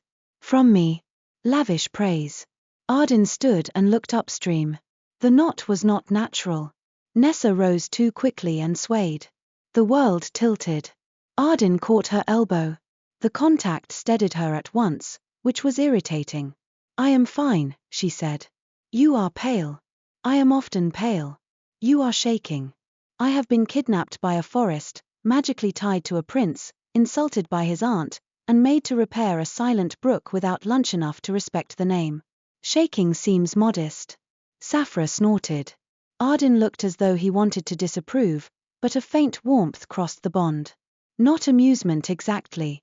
Near enough. Then his expression sharpened. He released her elbow and crouched by the brook. What is it? Nessa asked. He reached into the water and lifted a black pebble. No. Not a pebble. A small iron charm, rusted thin, twisted into the shape of a hook. The air around it hissed against his skin. Nessa lunged forward. Do not touch that. Ardyn dropped it onto the bank. His fingertips had reddened. Saphra's humor vanished. Iron. Nessa knelt beside the charm without touching it. The metal was old, badly corroded, and marked with 3 stamped lines like the ribs of a leaf. I have seen that mark, she said slowly. Ardyn's gaze fixed on her. Where? Nessa searched her memory. Not in Edrin's books. Not on village tools. Somewhere darker, hotter, full of sparks. Oryx's forge, she said. There is an old box of broken tokens above the bellows. Some have marks like this. Saphra's hand tightened on her spear. Human iron in a hushbrook. Nessa looked up. I did not put it here. No, Ardyn said quietly. This has been here far longer than you have been alive. He sounded controlled, but the bond betrayed him. Fury moved through it, not wild but deep, like fire under stone. And grief. The same ash-falling grief she had felt before. Nessa drew back, not from him, but from the weight of what the charm might mean. Could this cause the sickness, she asked. One charm? No, Ardyn said. A pattern of them? Buried along a ley route? His mouth hardened. Yes. Saphra looked toward the west, where Marenhollow lay beyond miles of tangled forest. The old mining guild. Nessa's thoughts raced. Old charms in Oryx's forge. Stories not taught. A sickness in the village and forest both. Edrin whispering moonbind, nettle and rootwater, as if she had known more than she had ever said. We need to check the other knots, she said. Ardyn looked at her, and something in his gaze had changed. He was not less wary. But now his wariness had made room for a shared question. Yes, he said. We do. They wrapped the iron charm in bark without touching it again and continued upstream. The hushbrook led them into darker woods, where the trees stood too close and the air smelled of cold smoke. Twice they found places where sound warped, a patch of moss that repeated Nessa's footsteps after she had stopped moving, and a hollow log that whispered Ardyn's name in Mera's voice. At each knot, they worked together. Not easily. At the moss, Ardyn pushed too hard and sent echoes racing through the ground until Nessa snapped that he was not hammering a horseshoe. He replied that he had never hammered a horseshoe in his life. She said it showed. The cord tightened, and both of them had to stop, breathe, and begin again. At the hollow log, Nessa tried to untie the whispering curse too delicately, and it nearly pulled her voice into the bark. Ardyn caught the spell with a ring of dragon warmth and held it steady while she unwound it. When her voice returned, the first thing she said was, "Thank you." The cord glowed softly. Ardyn looked at her, startled. What? She asked. Nothing. You looked as though I threw something. In a sense. Do people not thank princes? Often. Usually when they want something or fear consequence. I thanked you because you helped. He looked away. Then you are welcome. Saphra, walking behind them now, became very interested in a tree. Dusk gathered slowly in Vyrmholt, violet under the branches and gold in the high mist. Nessa's legs ached. Her wrist throbbed where the cord circled it. Her thoughts kept turning toward Marenhollow. Had anyone else fallen asleep? Had Ardyn spoken again? Had Lyra eaten? Was Brindle pacing himself into a trench outside the sickroom? The worry must have travelled, because Ardyn said, "Your grandmother raised you?" Nessa glanced at him. "Yes. And your parents?" The question did not sound idle. It sounded as though he had measured whether to ask and found the risk acceptable. "My mother died when I was 5. Fever after a wet harvest. My father went east to find work the next spring. He sent letters for a while." "For a while," Ardyn repeated. Nessa stepped over a root. Ardyn said some people leave because they do not love enough, and some because they cannot bear how much they do. I was too young to know which he was. And now? Now I think leaving is leaving, whatever poetry follows it. The cord remained still. Truth, then. Or close enough. Ardyn said nothing for several steps. "What of yours?" Nessa asked. "My parents? Yes. My mother died when I was young. My father died 4 winters ago. I am sorry." He nodded once. There was more beneath the answer. She felt the edge of it through the bond, a closed chamber full of heat and shadow. "You do not have to tell me," she said. "I know." The path dipped. After a long while, he said, "My father believed peace with humans would come if we waited long enough for old wounds to become old stories. Veyla believed old wounds become traps if left unwatched. And you?" "I believed my father because I loved him. I believed Veyla because she was often right." Nessa looked at him. "That sounds lonely." His face stilled. The cord warmed with something she could not name. "It is rule," he said. "That does not answer me." "No. And it was not meant to." "No." She might have pressed him once. Before the glade. Before the bond taught her that some hidden things were hidden because touching them carelessly hurt. So she let silence return. Near full dark, they reached a grove where the trees were blooming frost. White flowers covered every branch, beautiful and deadly, each petal edged in blue. Beneath the trees, a young root heart lay on folded legs. Its antlers were veined silver. Its eyes were open but clouded with sleep. Nessa forgot her exhaustion and ran to it. The cord yanked Ardyn after her with a muttered curse. She dropped beside the creature. The root heart's breath came thin and slow, each exhale misting in the cold air. Its body looked like a deer's, but bark markings traced its flanks, and tiny leaves grew along its spine. "Can we wake it?" she asked. Ardyn knelt on the other side. His expression had gone carefully blank, which she now understood meant he felt too much to show safely. "We can try." Saphra stood guard at the grove edge, face grim. Nessa removed one glove and touched the root heart's neck. Its skin was cold beneath the fur. The silver veins in its antlers pulsed faintly. "This is like the sickroom," she whispered. Ardyn looked across at her. "Show me." "What?" "What you do for them." Nessa hesitated. "It has not worked." "Show me anyway." So she did. She took out a small vial of bitterwake oil and rubbed one drop between her fingers. She held it beneath the root heart's nose, then placed her hand over the creature's chest, feeling the space between breaths. "I try to call the body back to its own rhythm," she said. "Not waking by force. More like reminding." Ardyn's hand rested near the root heart's antlers, not touching the silver veins. "Dragon healing is different." "How?" "We lend heat to the root memory. The body remembers growth." "That sounds less different than you think." His gaze met hers. The cord brightened, waiting. Nessa placed her free hand palm up between them. Ardyn looked at it for one heartbeat too long, then set his hand above hers, not quite touching. This time, she was the one who closed the distance. Their palms met. Warmth moved through her entire arm.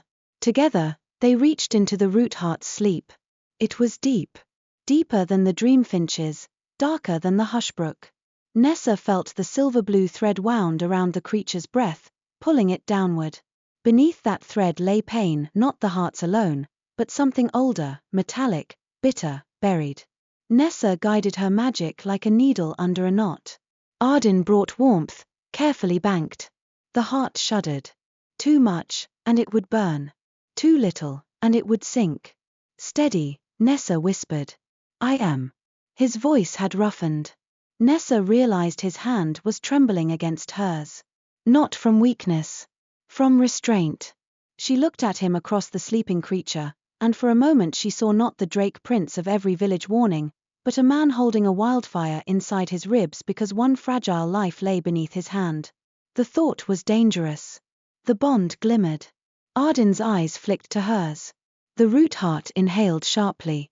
Silver mist spilled from its antlers, drawn out by the joined spell. It gathered above their hands in a tiny storm cloud, then hardened into a flake of black residue that fell onto the frost-flowered moss. The heart blinked. Its eyes cleared. Nessa smiled, sudden and helpless. There you are. The root heart sneezed in her face. Saphra burst out laughing. Even Ardyn's mouth softened. The creature staggered to its feet, shook frost from its antlers, and pressed its warm nose briefly against Nessa's shoulder. Then it turned to Ardyn and bowed its head. He touched its brow with 2 fingers. Go carefully. The heart bounded into the trees, still unsteady but awake. Nessa watched until it vanished. That one spell did more than all my sickroom work. It did more than mine alone would have. She looked back at him. He seemed to realize what he had admitted. His expression closed, though not quickly enough. The cord between them did not tighten. It glowed steady and warm. Saphra crouched beside the black residue left behind. Another trace. Ardyn's face hardened. Iron poison. Nessa wrapped the residue in bark with the charm from the brook. If the poison is in the ley root, moonbind nettle alone will not cure the village. No, Ardyn said. The truth landed heavily, but not hopelessly. Nessa stood. Then we find the root. We find where the pattern begins, he corrected. And we do not rush into the oldest wound in Vyrmholt because fear drives us. She wanted to argue. The cord gave a warning pulse. Nessa pressed her lips together. Ardyn noticed. That was restraint. Do not sound surprised. I was acknowledging progress. I preferred surprise. Saphra shouldered her spear. If the 2 of you are finished flirting with hostility, we need shelter. Nessa choked. We are not. No, Ardyn said at exactly the same time. The cord flashed bright gold blue. Saphra looked at it, then at them. The forest disagrees with something. Nessa's face burned. Ardyn turned toward the darkening trees with more dignity than any man bound by glowing magic to a village which had a right to possess. There is an old watch shelter north of here. Excellent, Saphra said.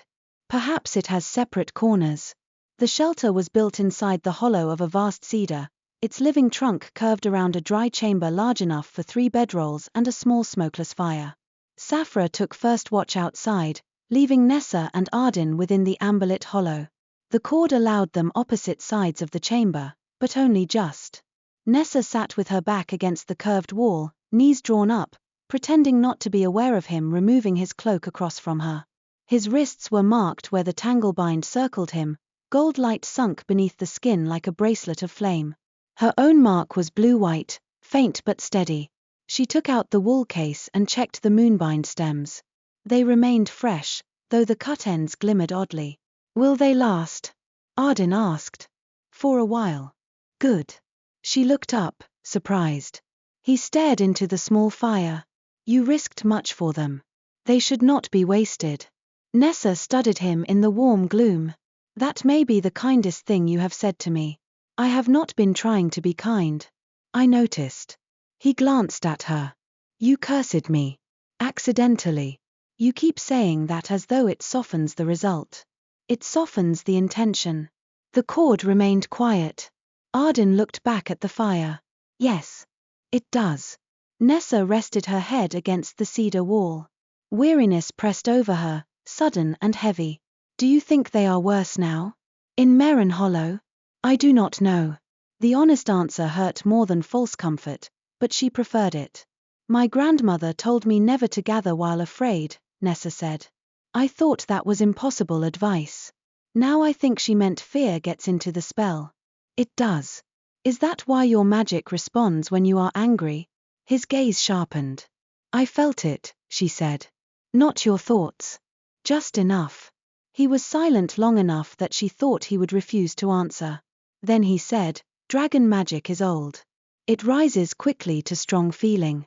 Anger, grief, love, fear. All of them can call flame. Love? She asked before thinking better of it. His eyes lifted. The air between them changed. Nessa's face warmed. I meant only that it seems strange. For love to be dangerous. It is not love that is dangerous, Ardyn said quietly. It is power answering before wisdom arrives. She absorbed that.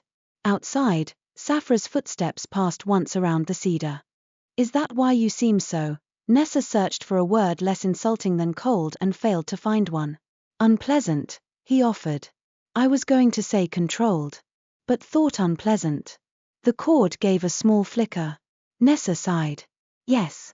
To her surprise, Ardyn looked almost amused. Truth again. Unfortunately. His amusement faded into something more thoughtful. My father's fire answered grief. When my mother died, half the South Ridge burned before he mastered himself. No lives were lost, but he never forgave his heart for moving faster than his hand. And you learned from him. I learned from watching everyone fear for him. Nessa's irritation with him loosened another thread. That is a hard way to grow up, she said. His gaze moved to the fire. Rule rarely asks whether a child is ready. The words were too quiet to challenge. Nessa thought of herself at Edrin's work table, grinding herbs while other children chased geese through the lane. She had resented the chores then. Now she would have given anything to hear Ardyn scold her for bruising leaves instead of slicing them. We are both carrying things we did not choose, she said. The cord glowed softly between them. Ardyn looked at it, then at her. So it seems. For a long moment, neither moved. Something fragile had entered the hollow with them. Not trust exactly. Trust was too large a word for two people who had met in fear and bound each other by accident. But perhaps the beginning of trust had a smaller name. Truce, maybe. Regard. Nessa's eyes burned with exhaustion. She pulled her cloak tighter. Sleep, Ardyn said. She gave him a wary look. I am not commanding you. That is wise. I am advising what your body is already doing. My body is a traitor.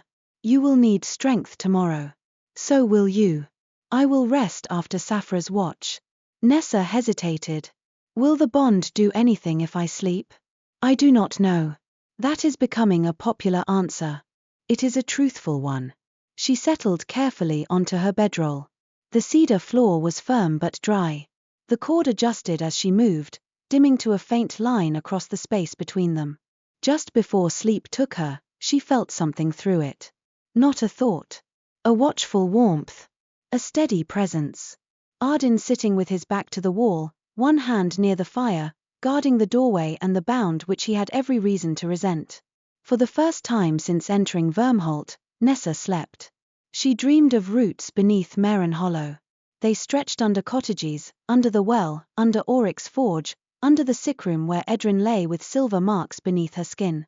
The roots should have been brown and gold, alive with sap and memory.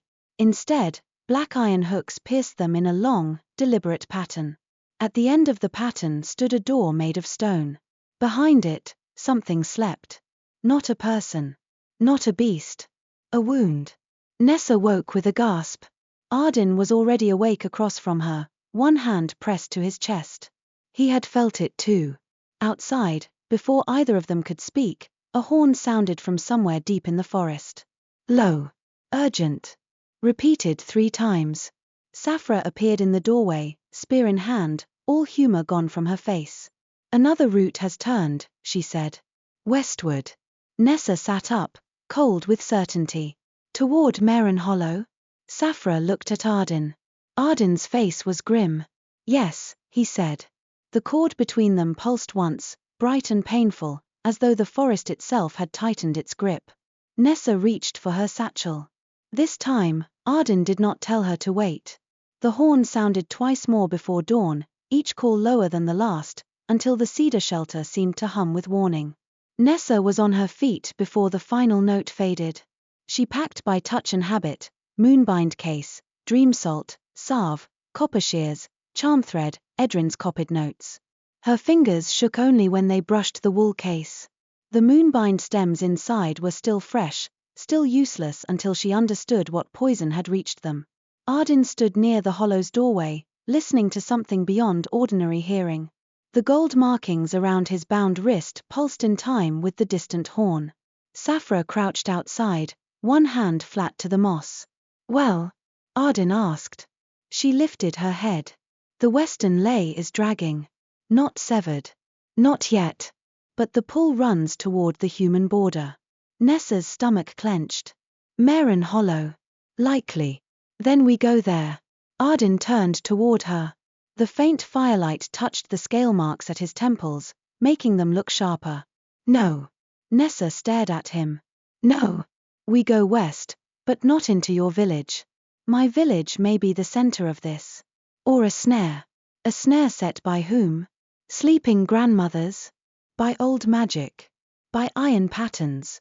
By whatever lies beneath your well." His voice remained calm, which only sharpened her temper. "If I cross openly into Marenhollow, your people may panic. Then do not cross openly. You would hide the Drake Prince in a hayshed? If it keeps everyone alive, yes." Saphra made a choked sound behind them. "I would pay a year's watch wages to see that." Ardyn ignored her. "Nessa, if humans see me before they understand why I am there, fear will spread faster than reason. Fear is already there. And if one frightened villager raises iron against me, then I will stop them." "With what?" "Your authority as the apprentice who was forbidden to enter my forest." The words struck hard because they were true. Nessa looked away. The cord between them tightened, not painfully, but enough to remind them both that hiding from truth helped nothing. Ardyn's voice softened by a fraction. "I did not say we abandon them. I said we do not rush blindly." Nessa drew one slow breath. Then another. "My grandmother may not survive caution." Something moved behind his eyes. Through the bond came an echo of feeling, unwanted and unmistakable, not irritation, not suspicion, but sympathy restrained almost to breaking. "I know," he said. Those two words, spoken plainly, cooled the first edge of her anger. Saphra rose. "There is a deer track that reaches the old orchard above Marenhollow without touching the main road. If the prince keeps his hood up and the witch keeps people from screaming, we might avoid spectacle." Ardyn looked at her. She shrugged. "Or we can stand here politely while the west route chokes." Nessa almost smiled. After a moment, Ardyn said, "Lead." They left the shelter beneath a bruised lavender sky. Vyrmholt at dawn was usually strange. This morning it felt ill. Mist clung too low to the ground. The trees leaned westward though no wind blew. Leaves shivered with silver-blue veins. Once, they passed a patch of moss where every blade had folded itself into the shape of a sleeping eye. Nessa kept pace beside Ardyn because the bond allowed nothing else. At times the cord between their wrists was visible, a faint shimmer in the dimness. At times it disappeared, though she could still feel it, a tug in her pulse when he moved too far or reached too sharply for his magic. He was quieter than usual. That should not have surprised her. Ardyn was often quiet. But this silence felt heavier, pointed inward. "You are thinking very loudly," she said at last. Saphra, several paces ahead, glanced back with interest. Ardyn looked down at Nessa. "That is not possible. With this spell between us, I am unwilling to claim anything is impossible. I am considering risks." "That is thinking loudly in Prince language." Saphra's shoulders shook once. Ardyn's mouth tightened, but the bond warmed with a flicker of reluctant amusement. "If Marenhollow's sickness began with buried iron, some of your villagers may have kept relics from the mining guild. Auric has old tokens above his forge." "You said that. He would not keep them if he knew they were dangerous." "I believe you." The answer came too easily. Nessa looked at him, startled. He noticed. "What? You believe me?" "The bond steadied when you said it. And you defend your people differently from how liars defend themselves." How do liars defend themselves? They polish the truth until no dirt remains on anyone they love. Nessa thought of Auric's soot-black hands, Mera's ledger, Brindle's patched cloak, Lyra's frightened eyes, Edrin's sharp voice. Her people were good. Her people were also capable of forgetting what was easier not to remember. I do not want the truth to hurt them, she said. But if it is already hurting them, I suppose wanting matters little. Ardyn's gaze shifted toward the west. Wanting matters. It simply does not rule. They walked on. By mid-morning, the trees thinned. Nessa smelled wet hay and chimney smoke before she saw the valley. When they reached a ridge above the old orchard, Marenhollow appeared below, small and grey and painfully dear. The village looked unchanged at first glance: crooked roofs, stone well, muddy lanes, the gathering hall near the centre. But no children chased geese. No one sang at the wash lines. A line of villagers stood outside the sickroom door, each carrying small offerings of food, candles, or folded cloth, as if placing useful things nearby could keep death polite. Nessa's throat tightened. Ardyn stopped beside her under the shadow of an apple tree. Its branches were bare except for a few late green fruits that had shriveled to the size of marbles. That is Marenhollow, he asked. Yes. It is smaller than I expected. She glanced at him. What did you expect? More torches. More pitchforks. Give us time. We are under strain. Again, that faint almost smile touched his mouth. Saphra crouched near the ridge, watching the lanes. Where is the well? There. Nessa pointed. Center square. And the forge? East side. Red roof, crooked chimney. Everything has a crooked chimney, Saphra said. Then the one with smoke and hammer racks. Ah. The luxurious crooked chimney. Ardyn drew his hood low over his face. The cloak shadowed his scale marks, though nothing could fully hide the way he carried himself. He looked less like a forest traveler and more like a prince pretending a cloak could make people forget royalty existed. Nessa studied him. You need to walk less, commandingly. I beg your pardon. You look as though you expect the road to ask permission before touching your boots. Saphra made another strangled sound. Ardyn's brows lowered beneath the hood. How should I walk? Like someone who has borrowed the cloak. I have not borrowed the cloak. That is not the point. He looked as though he deeply regretted agreeing to enter human territory. Nessa reached up, hesitated, then tugged the front of his hood lower. He went very still. The movement had brought her close enough to feel the warmth coming off him, even in the cool orchard air. Beneath the hood, his bronze eyes fixed on hers. The cord between them glowed, hidden beneath their sleeves but felt all the same. Nessa dropped her hand quickly. There. Less princely. His voice lowered. Do you often adjust dangerous trespass judges by the cloak? Only when their disguises are terrible. Saphra stood. If the two of you have finished improving treason with tailoring, shall we? Nessa's face warmed. Ardyn stepped back at once, though the bond gave a small disappointed tug that she chose to ignore. They descended through the orchard and entered Marenhollow by the sheep lane. Nessa's first piece of luck was that most villagers were near the gathering hall. Her second was that the few who saw her were too relieved to ask careful questions. Mistress Pella, who kept bees near the south ditch, gasped and clasped Nessa's hands. You came back. I did. Did you find it? Did you find the herb? I found part of what we need. Pella's gaze shifted past her to the hooded figure and the green-cloaked woman behind him. Who are? Forest guides, Nessa said quickly. The cord pinched. Not a lie. Not entirely. But too polished. Ardyn said nothing. Pella looked doubtful, but another villager called Nessa's name from the sickroom door, and the question scattered. Brindle reached her first. He came running from the gathering hall with his hair sticking up, sleeves rolled, and face drawn tight from too little sleep. He stopped short when he saw Ardyn. Then he moved in front of Nessa. It was so immediate, so entirely Brindle, that Nessa almost hugged him despite everything. Who is that? He demanded. A complicated answer. I hate complicated answers. Ardyn stood very still beneath his hood. Brindle's eyes dropped to the faint glow visible where Nessa's sleeve had slipped back from her wrist. What happened to you? Later. No. Now. Brindle, people can hear. His jaw tightened. Good. Saphra leaned slightly toward Ardyn. This one has more courage than weight. Brindle's glare snapped to her. And who are you? Saphra. That explains nothing. It was not meant to. Nessa stepped between them. Brindle, listen to me. The sickness is tied to something under Marenhollow. We need to examine the well and Oryx's old tokens. His face changed. Suspicion gave way to fear. It got worse while you were gone. Nessa's heart dropped. How much worse? 3 more sleepers. Mistress Hailwick still has not come. Mera has everyone boiling water and pretending that helps. Lyra will not leave Edrin's side. His voice cracked on the last words. Your grandmother breathed strangely before dawn. Nessa swayed. Ardyn's hand came to her back, steadying her before she fell. The touch lasted only a heartbeat, but Brindle saw it. His eyes narrowed. Nessa straightened. Take me to her. Brindle hesitated. Nessa, who is he?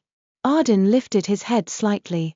Nessa could feel his decision through the bond before he moved. Someone who must not be struck with iron, Ardyn said. Brindle stared at him. Then the wind shifted, lifting the edge of Ardyn's hood. Sunlight caught the bronze scale mark at his temple. Brindle went white. Oh, he said. Then, with admirable restraint, oh, no. Brindle, Nessa warned. You brought the Drake Prince into Marenhollow? Quietly. You brought the Drake Prince into Marenhollow quietly? It seemed better than loudly. He dragged both hands down his face. I asked you to come back with all your fingers. I said nothing about kidnapping royalty. I did not kidnap him. Ardyn's voice was dry. No. Brindle looked between them. Then why is he here? The cord at Nessa's wrist glimmered beneath her sleeve. Brindle saw it. His mouth fell open. Nessa. I accidentally bound our magic together. He stared. Saphra nodded. She did. I was frightened. She was. Ardyn gave Saphra a warning look. This is not helping. No, Brindle said faintly. I think it is helping me understand why I should have gone with her. Nessa caught his arm. I need you calm. I am calm. You are squeaking. I have earned a squeak. Despite the fear pressing on her chest, Nessa nearly laughed. Then she remembered Edrin's breath, and all lightness vanished. Please, she said. Take me to grandmother. That steadied him. Brindle swallowed hard and nodded. The sickroom was worse. Nessa knew it before she entered. The smell had changed. Lavender and feverroot no longer covered the colder scent beneath, like rainwater left too long in a stone trough. More cots had been added. More faces lay slack in enchanted sleep. The silver marks beneath their skin had spread from wrists to arms, from throats to jaws. Lyra sat beside Edrin, one of Edrin's hands held between both of hers. She looked up when Nessa entered, and for one instant she was a child again, hope lighting her whole face. Then she saw Ardyn and Saphra behind her. Lyra's eyes widened. It is all right, Nessa said quickly. They are here to help. Mera Quilfen rose from beside the hearth, her ledger clutched to her chest. Her gaze struck Ardyn like a thrown knife. No, she said. Ardyn remained near the doorway, hood still low. Mistress Quilfen. The use of her name startled her, then alarmed her. You know me. Nessa has spoken of you. Mera looked at Nessa. You went into Dragon Forest and returned with him. I returned with information. You returned with the Drake Prince. Yes, Nessa said. That too. A murmur rose among the few villagers tending the sick. Fear moved quickly. Someone whispered dragon. Someone else backed away from the door. A man near the window reached for the iron pruning hook at his belt. Ardyn went rigid. Nessa felt the surge of his magic before anyone else did. Heat flashed through the bond. Her own pulse answered it, and the charm threads tied above the door trembled violently. Stop, she said, stepping in front of Ardyn. The man froze with his hand on the hook. Do not draw iron in this room, Nessa said. Not near the sick. Not near him. Not near me. Mera's eyes sharpened. Why near you? Nessa pushed back her sleeve. The blue-white mark of the tanglebind glowed around her wrist. Lyra gasped. Brindle closed the door quickly to keep more villagers from seeing. Mera stared at the mark. What is that? A mistake I am trying to repair. Ardyn drew back his own sleeve. The gold mark shone in answer. The sick room fell silent except for the slow breathing of sleepers. Nessa told them the shortest version she could. She did not hide her trespass. She did not hide the accidental curse. The cord warmed when she spoke of fear and tightened when she tried to soften her own blame, so she stopped softening it. She told them of the sleeping creatures, the iron charm in the Hushbrook, the poisoned signature, and the likelihood that Marenhollow sat above an old wound connected to Vyrmholt. By the time she finished, Mera's face had gone grey. Auric Fenlow had entered halfway through and stood near the hearth, soot-black hands hanging at his sides. The tokens, Nessa said to him gently. The ones above your forge. Did they come from the old mining guild? Auric's jaw worked. My grandfather's father. Maybe father. They were just bits. Luck scraps. We never used them. Were any buried near the well? His brow furrowed. I do not know. Mera turned sharply. The well foundation was rebuilt after the north wall cracked. There are records. She clutched the ledger, then shook her head. Not this ledger. Old records. Edryn kept some after the Reeve house flooded. Nessa's gaze moved to the shelves at the back of the room. Edryn's old village records were stacked beneath herb jars and folded cloth. Ardyn stepped closer to Edryn's cot. Nessa almost stopped him, then did not. He looked down at her grandmother. Edryn's silver mark had reached the base of her thumb. Her lips were nearly colorless.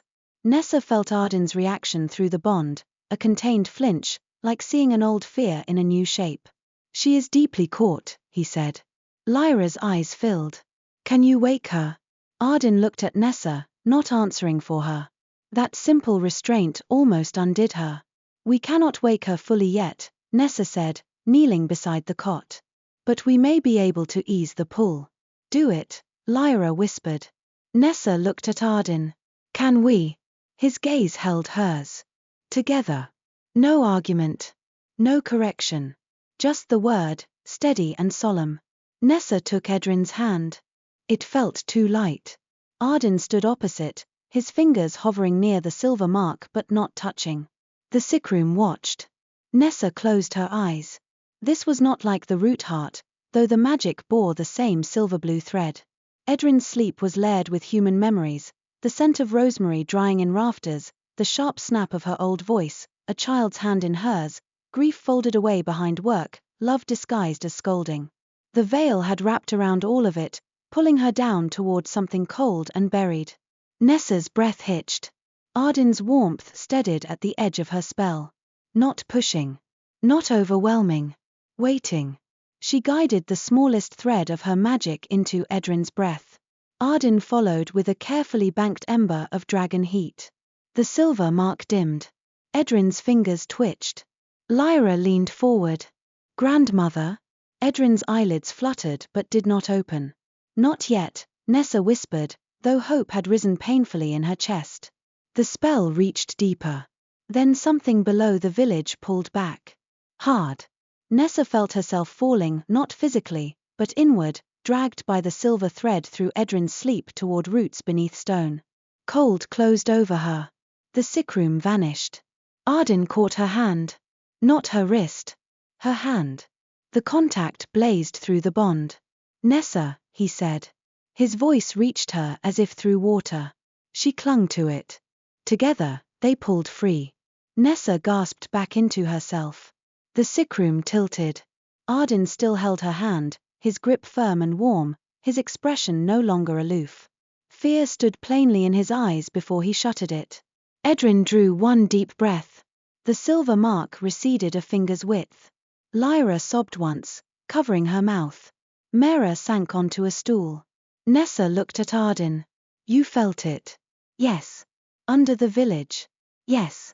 Auric whispered, Saints preserve us. Saphra, who had remained near the door, looked grim. Not saints. Roots.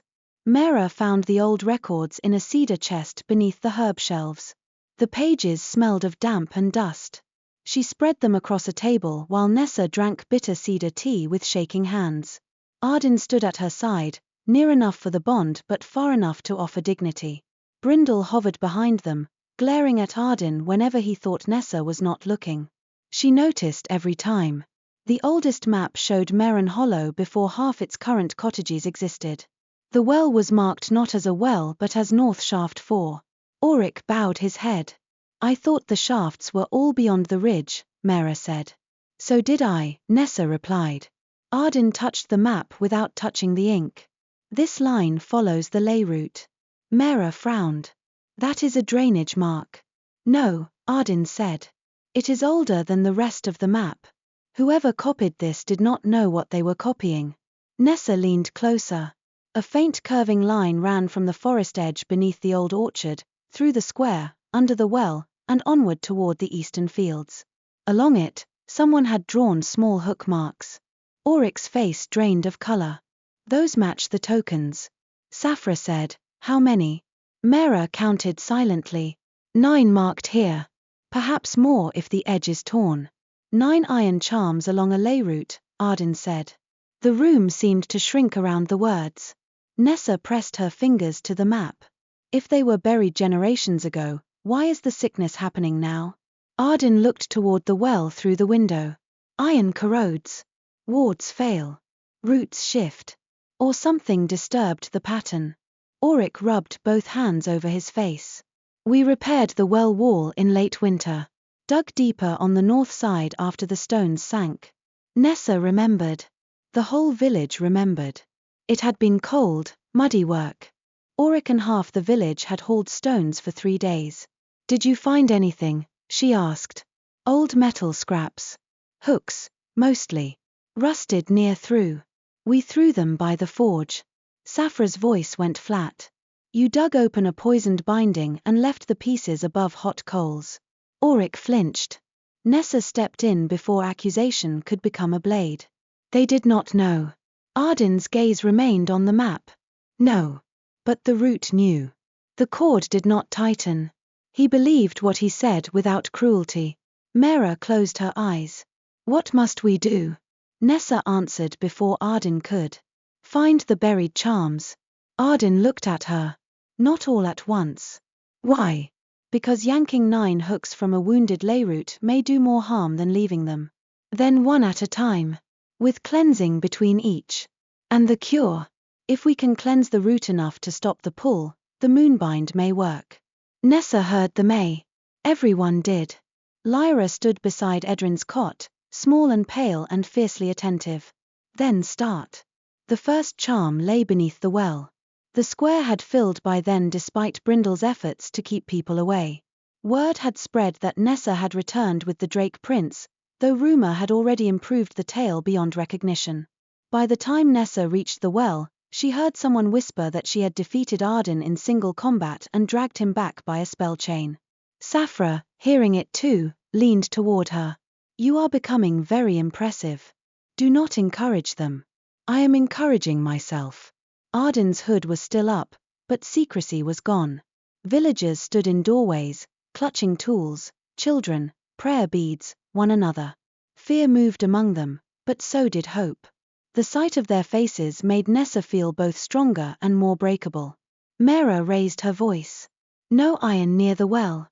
Anyone carrying hooks, knives, nails, or charms will stand back by the dye house.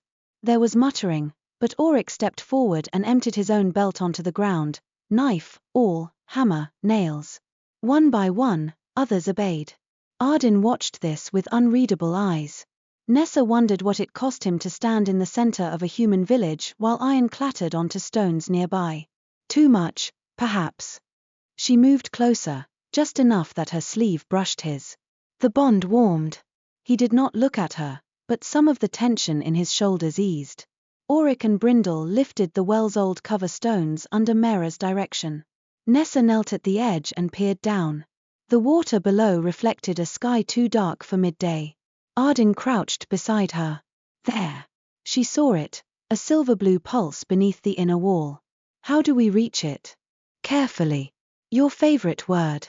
It has kept more people alive than haste. Has it cured many grandmothers? His gaze turned to her.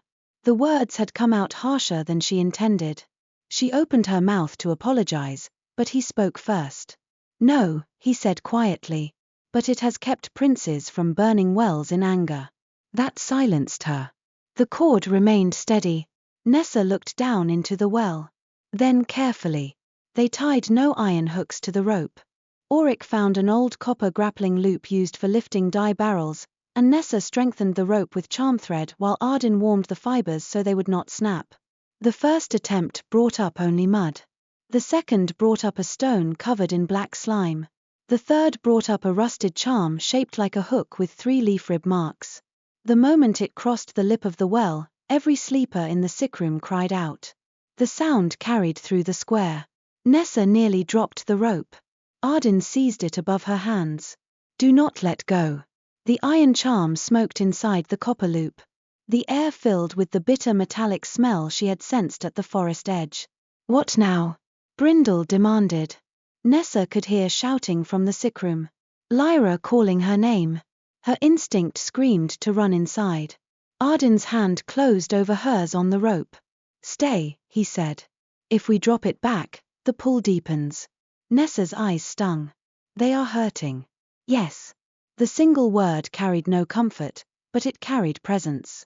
She forced herself to stay. Together, they lowered the charm into a clay basin Toving had given Ardyn, one marked with root symbols. Nessa poured a thin ring of salt around it while Ardyn held his palm above the basin. Gold fire gathered. Not too hot, she warned. I know. Ardyn. I know. The use of his name changed the air between them. She had not meant to say it. Not like that. Not with fear and trust tangled together. His fire lowered to a steady glow. Nessa unwound the poison with her magic as Ardyn drew it upward. The iron charm hissed, buckled, and bled silver-blue mist into the basin. Nessa caught the mist in a thread knot. Ardyn sealed it with heat. The charm cracked. The sickroom cries stopped. A breath passed through the square. Then another. Brindle ran to the gathering hall and returned moments later, breathless. They are quiet. Still sleeping, but quiet. Nessa bowed her head, dizzy with relief. Ardyn's hand still covered hers. He seemed to notice at the same time she did. They let go quickly. Saphra looked at the cracked charm. 1. Nessa looked at the map in Mera's hands. 8 more. No, Ardyn said. She turned. No. Not now. We just proved it helps. We proved one charm can be removed with effort. We also proved every sleeper feels it. If we pull another too soon, their bodies may not endure the shock. Nessa hated that. Hated it because she could feel the truth in the bond. Mera spoke from behind them. How long? Ardyn looked to Nessa, as though the answer belonged to both of them. Nessa swallowed. Until sunset at least. We need to strengthen them first. Mera nodded. Then we prepare. The afternoon became a strange alliance. Marenhollow villagers who had been taught to fear dragon shadows carried water, blankets, copper pots, salt, and herbs under Saphra's blunt direction. Dragon-blooded scout and human blacksmith argued over whether a basin was clean enough for root work. Brindle stationed himself wherever Ardyn stood, as if one anxious village messenger could tackle the Drake Prince should the need arise. Ardyn did not seem offended. If anything, he treated Brindle's suspicion as sensible. Nessa returned to the sickroom and brewed a stabilizing draught from bitterwake, marrow leaf, and one tiny shaving of moonbind stem. Not enough to cure. Enough, she hoped, to keep the sleepers from sinking during the next charm removal. Ardyn stood beside her at the work table. You cut the stem very thin, he observed. It is strong. It is also corrupted. Not entirely. The outer fibers are clear. The cut end carries the silver. You can see that. You cannot. He shook his head. Nessa paused, surprised to possess any advantage in this tangle of ancient forest magic. Human herbcraft teaches small seeing. Dragon magic teaches deep hearing. Then between us, we are almost competent. His mouth softened. Almost. She smiled before remembering to be cautious. He saw it. Neither looked away quickly enough. Then Lyra appeared with a stack of clean cups, and the moment folded itself away like a letter placed somewhere safe. Ardyn received the first spoonful of the stabilizing draught. Nessa held her grandmother's head carefully while Lyra watched. The old woman swallowed by instinct. A little color returned to her lips. Nessa closed her eyes in thanks. When she opened them, Ardyn was watching from the foot of the cot. There was something in his face she had not seen before. Not merely concern. Wonder, perhaps, at the small stubborn work of keeping someone alive one spoonful at a time. She taught me that, Nessa said quietly. To feed a sleeper. To be patient with remedies. She said healing is mostly refusing to be hurried by fear. Ardyn looked at Ardyn. She sounds wise. She is also impossible. The two often share roots. Nessa glanced at him. Was that a joke? A mild observation. Dangerously close to a joke. I will be more vigilant. Nessa's smile returned, small but real. Across the room, Brindle whispered something to Saphra. Saphra whispered back, yes, I see it. Nessa pretended not to hear. Near sunset, they removed the second charm from beneath the old orchard. This one lay tangled among roots under a dead apple tree. The villagers dug with wooden spades and bare hands until the hook emerged, black and rust-furred. When Ardyn saw how closely the iron had pierced the living root, his control slipped. Heat surged. The dead apple tree burst into sudden copper flame. Villagers cried out and stumbled back. Nessa grabbed Ardyn's hand. Look at me, she said. His eyes were bright gold, too bright, the pupils narrowed like slits. Nessa, he said through clenched teeth, let go. No. I may burn you. You will not. You do not know that. The flame climbed the tree behind him, but it did not spread. It waited on his restraint. Nessa stepped closer, though every sensible part of her begged otherwise. I know you are angry. You should be. But this root is still alive, and it needs warmth, not wildfire. The bond blazed between them. Through it she felt the grief again, hatchlings that never woke, ash groves, Veyla's voice teaching a young prince never to trust soft human hands near dragon soil. But beneath the grief, she felt Ardyn himself, fighting not to become the thing humans feared. She squeezed his hand. Warmth, not wildfire. He dragged in one breath. Then another. The copper flames shrank, drawing back into his palm. The dead tree smoked, charred but standing. The living root beneath it glowed faintly gold. The villagers were silent. Ardyn would not look at them. Nessa did not release his hand until his magic settled. You did not burn anyone, she said softly. His voice was rough. Not this time. No. Not this time. That matters. His eyes met hers. The cord around their wrists loosened by a thread. They cleansed the second charm together. The process left both of them exhausted, but when Brindle checked the sickroom, he returned with tears in his eyes. Tamlusk moved, he said. His daughter said he squeezed her hand. A cheer began, small and disbelieving at first, then stronger. Nessa pressed both hands to her mouth. Ardyn stood apart from the joy, as though unsure whether he had any right to be near it. Nessa crossed to him. The villagers watched. Thank you, she said. His gaze moved over her face. It is not finished. No. But thank you for this part. The bond shone steady and bright. He bowed his head, not like a prince receiving praise, but like a man accepting something he did not know how to hold. They did not remove a third charm that night. Instead, the village prepared a cautious meal in the square. No one called it a feast. Too many still slept. Too much danger remained. But bowls of barley stew and herb bread were passed from hand to hand, and someone brought out preserved pears from the autumn stores. For the first time in days, Marenhollow sounded almost alive. Ardyn refused a chair of honor and stood near the edge of the firelight. Saphra accepted 2 bowls and informed the cook that human stew was less dreadful than expected. Brindle kept close to Nessa, though his glare toward Ardyn had lost some of its sharpness. He helped, Brindle admitted grudgingly while Nessa checked the draft pot. He did. I still do not like that he is bound to you. I am not especially fond of the circumstance myself. That is not what I mean. Nessa looked at him. Brindle's face softened with worry. You look at him differently than you did this morning. Nessa busied herself with wiping a spoon. This morning I mostly looked at him with terror. And now? She had no answer ready. Across the square, Ardyn listened while Mera showed him the old map. The firelight caught the edge of his hood and the line of his jaw. He looked tired. Not weak, never that, but worn by more than the day's work. By history. By expectation. By the strain of standing among people taught to fear him and choosing gentleness anyway. Nessa looked down at the spoon in her hand. Now, she said quietly, I think he is trying. Brindle followed her gaze. Trying can still hurt you. Yes. I do not want you hurt. I know. His mouth twisted. If he does hurt you, can I threaten him? You may compose a stern letter. I was thinking of a rock. He is the Drake Prince. A small rock, then. She laughed softly and leaned her shoulder against his. I missed you. Good. Next time you have a terrible plan, remember that. Before she could answer, a cold wind moved through the square. The cooking fire flattened. Every charm thread at Nessa's wrist tightened.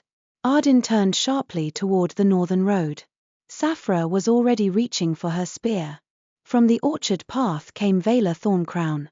She had not come alone. 6 dragon-blooded guards followed her, their scale armor dark beneath the rising moon. Villagers scattered back. Someone dropped a bowl. The sound cracked across the square. Veyla's gaze passed over the villagers, the well, the map in Mera's hands, and finally came to rest on Ardyn and Nessa standing within 12 paces of each other. How touching, she said. The prince holds court in a human square. Ardyn stepped forward. Why are you here? To witness the consequence of your delay. We found iron charms buried along the ley route. I know. Nessa went still. Ardyn's voice lowered. You knew. I suspected. Your father suspected before you. He chose patience, and patience rotted into sickness. You never told me. I told you humans could not be trusted near our borders. You disliked the shape of the truth. Nessa's hands curled. Marenhollow did not know. Veyla looked at her as one might look at a weed growing through a crack in fine stone. Ignorance does not make poison sweet. No, Nessa said. But it changes what justice should be. Murmurs rose behind her. Veyla's eyes narrowed. You speak of justice while wearing a curse tied to my prince's blood. Nessa felt the villagers' attention sharpen. Ardyn moved beside her. The Tanglebind is my burden as well. Because she made it yours. I raised the ward that caught it. Veyla stared at him. For the first time, her composure cracked, not much, but enough. Do not divide blame to comfort her. I divide blame because truth requires it. The cord warmed. Veyla saw the light beneath their sleeves. Her expression hardened into something colder than anger. This is precisely why you cannot continue, she said. The bond is altering your judgment. My judgment led us to cleanse 2 charms and ease the sleepers. Temporarily. You play healer while Vyrmholt chokes. We are healing the same wound. No. You are allowing human need to dictate dragon survival. Mera stepped forward, ledger held like a shield. Our village will help remove every charm. We will record what was done and make amends where we can. Veyla did not spare her a glance. Human records are graves where guilt goes to sleep. Auric bowed his head. Then let ours wake. The simple words quieted the square. Veyla's gaze moved to him. You are the keeper of these relics. Auric did not flinch. My family kept some. We did not know their use. That does not clean our hands. Nessa saw Ardyn look at the blacksmith then, and something like respect crossed his face. Veyla saw it too. Her voice sharpened. Ardyn, you will return to Vyrmholt. Now. The inner court has been summoned. Until this matter is contained, no human crosses the boundary, no herb leaves the forest, and no ley route tied to Marenhollow remains open without judgment. Nessa's blood went cold. You mean to cut the route? I mean to save what can be saved. You will kill them. I will protect my own. Ardyn's voice turned dangerous. You do not command the lay while I am guardian. No, Veyr said softly. But a guardian who endangers Vyrmholt for a human which may find the forest court less certain of his fitness. Saphra swore under her breath. The villagers looked frightened now in a new way. Not merely of dragons, but of the realization that their lives might be decided by laws they had never known existed. Nessa felt guilt rise like floodwater. Ardyn's place, his rule, his forest, everything was being threatened because she had crossed the boundary. Because she had panicked. Because she had bound him. She stepped back without thinking. The cord stretched. Pain flashed through both of them. Ardyn turned instantly. Do not. I have brought this on you. That is Veyr speaking through your fear. It is true. It is partial. Veyr watched, cold satisfaction in her eyes. Nessa hated that satisfaction enough to stand straighter. The bond pulsed, waiting. She looked at Veyr. I trespassed. I cut the herb. I cast in fear. I will answer for that when my people are no longer dying. But if the sickness began in an old wrong, then hiding it will not save either of our peoples. Veyl's mouth thinned. Fine words from someone with nothing to lose but a village already sleeping. Ardyn's magic surged so hot that steam rose from the damp stones. Nessa touched his sleeve. Not to stop him by force. Only to remind him. Warmth, not wildfire. He inhaled slowly. The heat receded. Veyl's eyes flicked to the touch. A dangerous understanding entered them. You see, she said to the guards behind her. He tempers himself at her hand. Ardyn did not deny it. Nessa felt the cost of that silence. Felt his pride, his restraint, and beneath both, a decision forming. Tomorrow, he said, Nessa and I will go to the hollow of first flame. Saphra turned sharply. My prince. Veyr went utterly still. Nessa looked at him. She knew the name from Toving's outline, from the old root-keeper's warning. The ancient heart of Vyrmholt. The place where the deepest wound might be healed or where the tanglebind might consume them. Ardyn kept his gaze on Veyr. The pattern begins deeper than the well. Deeper than these charms. If we cleanse only the edges, the poison returns. If we sever the root, Vyrmholt is diminished and Marenhollow dies. We will heal the source. Veyl's voice was very quiet. You would take a human witch into the first flame. I would take the only witch whose magic is already bound to the wound. Nessa's breath caught. Veyr looked at her, and for the first time Nessa saw something beyond disdain. Fear. Not fear of Nessa herself, but of what Nessa represented. Change, trust, an old wall cracking. The court will not allow it, Veyr said. Then the court may debate while we work. You risk your claim. I risk it by ruling according to terror. The square was silent. Nessa felt the bond between them loosen again, not because danger had passed, but because he had spoken a truth that cost him something. Veyr stepped closer. Your father's softness weakened the border. Do not dress his failure as virtue. Ardyn's face went still. The words cut. Nessa felt them through the bond like a blade sliding between ribs. For a moment, she thought he would answer with fire. Instead, he said, my father's mercy was incomplete. Yours has none. I will not inherit either error unchanged. Veyr recoiled slightly, as though he had struck her. Then her expression smoothed. Then I will do what you cannot, she said. Ardyn's eyes narrowed. Veyr. But she had already turned. Her guards followed her toward the orchard path. Saphra moved as if to pursue, but Ardyn lifted one hand. No, he said. She is going to act. Yes. Then we should stop her now. If we fight her here, Marenhollow becomes a battlefield. Saphra stopped, furious but obedient. Veyr vanished into the dark orchard. The square slowly exhaled. Nessa looked at Ardyn. What will she do? His gaze remained on the northern road. Gather authority. Move faster than council. Try to reach the hollow before us. To sever the root. Yes. Nessa's satchel suddenly felt very heavy. Then we go tonight. You need rest. So do you. More than rest, we need preparation. My grandmother. We'll need you alive. The words were firm but not unkind. Nessa wanted to argue. Instead, she looked toward the sickroom where Ardyn lay breathing shallowly but more steadily than before. The truth held her silent. Mera approached them. She looked shaken, but not broken. What do you need from us? Nessa expected Ardyn to answer. He did not. He looked at her. The gesture was small. The meaning was not. Nessa swallowed. Copper tools. Salt. Clean cloth. Every old record that mentions the mines, wells, or boundary stones. Oryx's box of tokens, but no one touches them barehanded. Lyra will help me prepare stabilizing drafts for the sleepers. Brindle.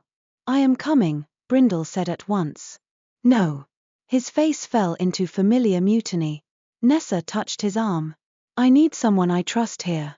If the sleepers worsen, you give them the draft every hour. If the silver marks reach the throat, dream salt under the tongue, 1 grain only. If Veyla's guards return, you get everyone into the hall and keep iron hidden. He stared at her, angry because the task mattered. That is unfair, he said. I know. You keep doing that. I know. After a moment, he nodded. Fine.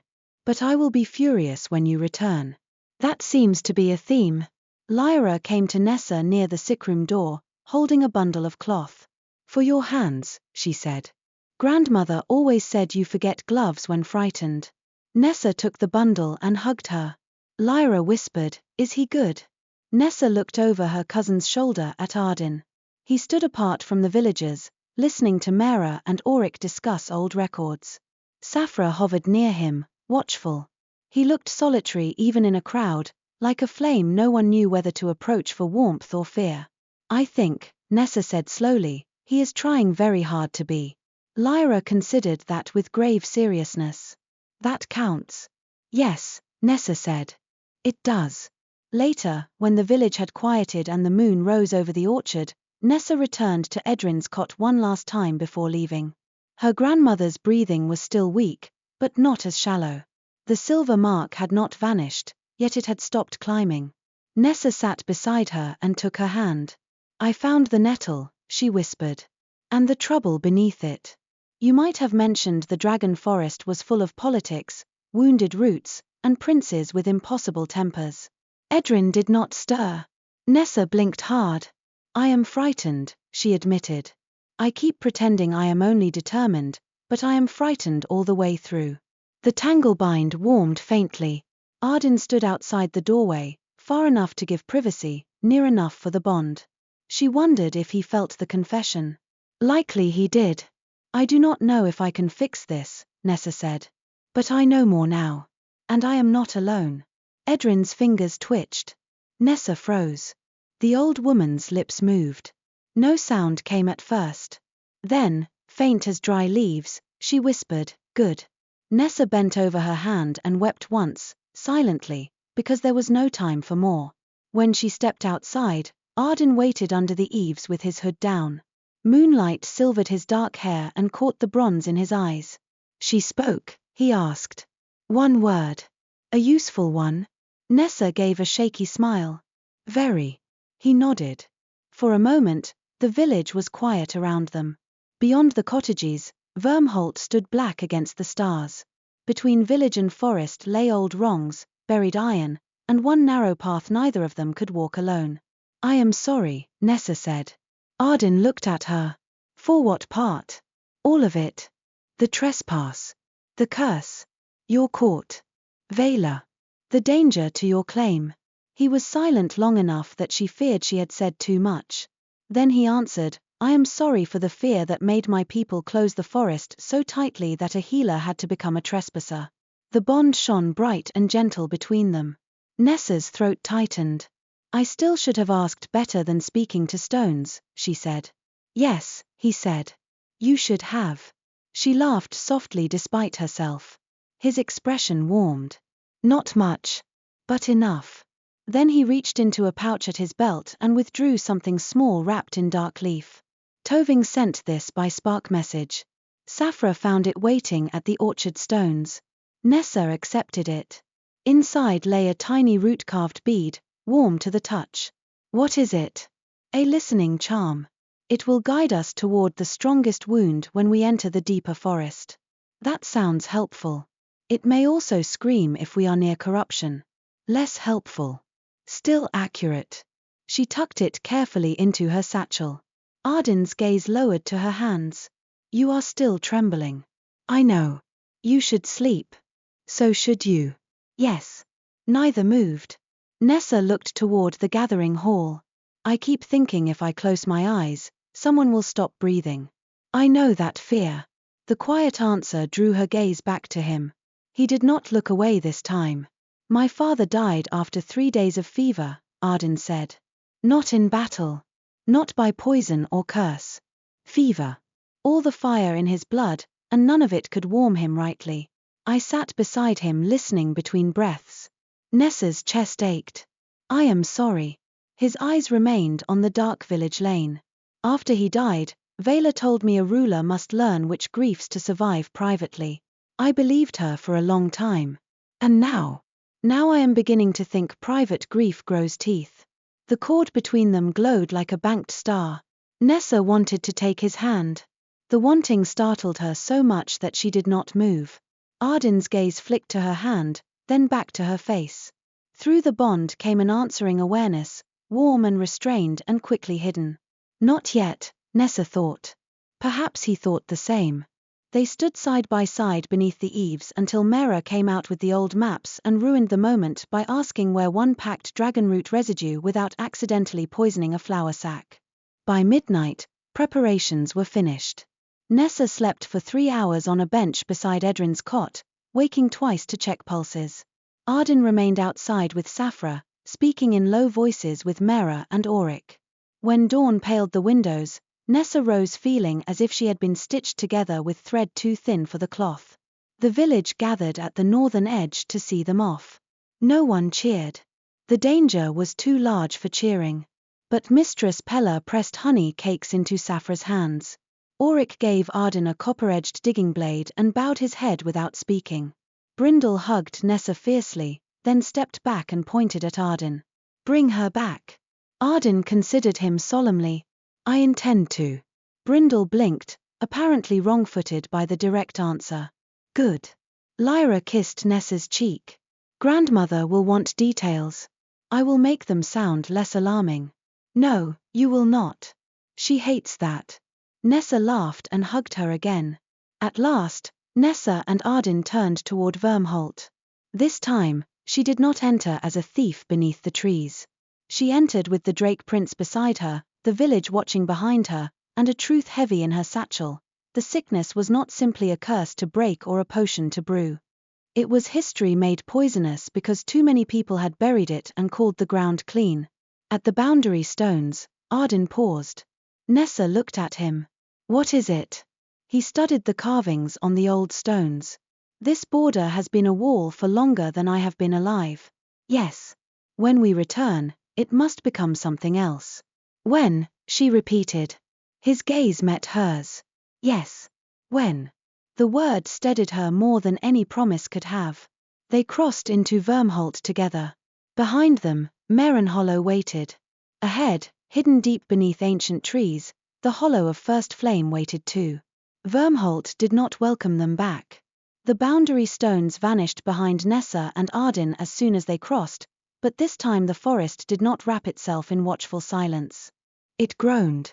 The sound moved through the trunks slowly, like pain traveling through an old body. Leaves shivered without wind. Roots lifted from the earth in twisted loops and sank again. Far above, hidden birds cried once and then went abruptly silent. Nessa tightened her grip on her satchel strap. The listening charm inside tapped softly against the moonbind case, once, twice, then settled into a faint restless warmth. Beside her, Ardyn stood with his head slightly turned, as though hearing words within the groan. His cloak stirred around him though the air was still. The gold mark around his wrist glowed brighter beneath his sleeve. It is worse, Nessa said. Yes. Safra stepped between 2 bent pines ahead of them, spear balanced low. The west root is dragging deeper. I can feel it in the stones. Nessa looked at the ground beneath her boots. It seemed ordinary for a moment, moss, pine needles, a scatter of white petals, until the moss rippled and formed a brief pattern like interlocking hooks. Then it smoothed itself flat again. She swallowed. How far to the hollow? Ardyn's gaze remained fixed on the dark spaces between the trees. Distance changes near the first flame. I was hoping for a number. Numbers are unreliable here. That is becoming a personal grievance. Saphra glanced back. In Vyrmholt's defense, it was here first. Nessa might have smiled, but the listening charm suddenly pulsed hot enough that she flinched. Ardyn turned at once. What is it? She took out the root-carved bead. It glowed faintly between her fingers, its tiny carved lines filling with blue-white light. A thin, high sound trembled inside it, not quite a scream, but not far from one. That way, Ardyn said, pointing northeast. How do you know? Because I want to go another way. He started forward. Nessa followed, the cord between them appearing and disappearing in the dimness. Since leaving Marenhollow, it had seemed less like a chain and more like a living thing under strain. Sometimes it lay quiet between their wrists. Sometimes it pulsed with both their heartbeats. Sometimes it tightened for no reason Nessa could name, and she would feel a flicker of Ardyn's guarded fear or he would feel the edge of hers. She was learning to tell the difference between what belonged to her and what belonged to him. She was also learning that difference mattered less than she had once thought. The forest thickened. Trees grew in impossible positions, some rooted in the air with their branches buried underground. Pools hung like mirrors between trunks, showing the sky at night though morning had barely passed. Once, they crossed a patch of ferns that whispered every lie Nessa had almost told in the sickroom. I know what to do. She will wake. I am not afraid. Each whisper stung, but she kept walking. Ardyn heard them too. She knew because his jaw tightened, and through the bond came a stern, wordless answer. You are afraid and still here. It was not quite his thought. The bond did not carry thoughts so clearly, but the sense of it reached her all the same, and she found her breathing easier afterward. By midday, they reached a clearing of black stones arranged in a spiral. At the center stood a young cedar, split down the trunk. One half burned with cold blue flame. The other half dripped sap like tears. Saphra stopped at the edge. This was not here last week. Ardyn crouched near the nearest stone but did not touch it. It is a fold. A what? Nessa asked. A place where the forest has bent over a wound. The listening charm screamed. Nessa cried out and nearly dropped it. Ardyn caught her hand around the bead, enclosing her fingers in his warmth. The scream faded to a sharp hum. For one breath, neither moved. His hand covered hers. Her palm pressed against the charm. Their wrists were close enough that blue and gold light mingled beneath their sleeves. Nessa felt his effort to keep his touch practical. She also felt that he did not want to let go as quickly as he should. The knowledge made her heart stumble. Saphra cleared her throat. The tree. Ardyn released Nessa's hand. Yes. The tree. Nessa knelt before the split cedar, grateful for the excuse to look elsewhere. The blue flame gave no heat. The sap, however, was warm, and silver threads ran through it. There is sleep in the living half, she said. And fire trapped in the dead half, Ardyn said. That is backwards. Yes. She set the charm on the ground and drew a loop of thread from her pouch. Can we reverse it? Not alone. I assumed. He knelt opposite her. The pattern was harder than any knot they had worked before. At the Hushbrook, sound had been swallowed. At the orchard root, iron had pierced. This was different. Here, the Tanglebind's own magic had begun teaching the forest confusion. Sleep into sap. Flame into deadwood. Breath into stone. The wound was no longer only old iron, it was adapting. Nessa's skin prickled. If it learns from us, she said slowly, then every spell we cast wrongly gives it another shape. Ardyn looked grim. Yes. You knew. I suspected.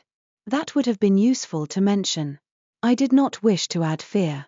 The cord tightened sharply. Both of them winced. Saphra took one step back. Honesty, my prince. Ardyn's eyes closed for a moment. When he opened them, the gold had dimmed with regret. I did not wish to add your fear because mine was already difficult to carry. The cord eased. Nessa stared at him. The admission hung between them, stark and costly. She lowered her voice.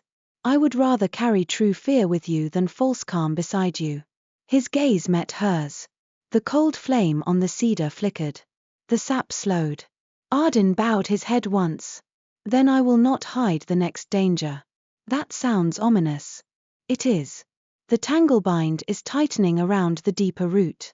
If we fail near the hollow, one of us may be pulled into the Drowsing Veil and the other may burn out trying to prevent it. Nessa's mouth went dry. Safra's expression sharpened. Toving said may. Toving softens words when he likes the listener, Ardyn said. The listening charm hummed unhappily. Nessa looked at the split cedar. Then we should make sure not to fail. That is your strategy. For the moment. A faint warmth moved through the bond. Direct. Do not mock the only plan we have.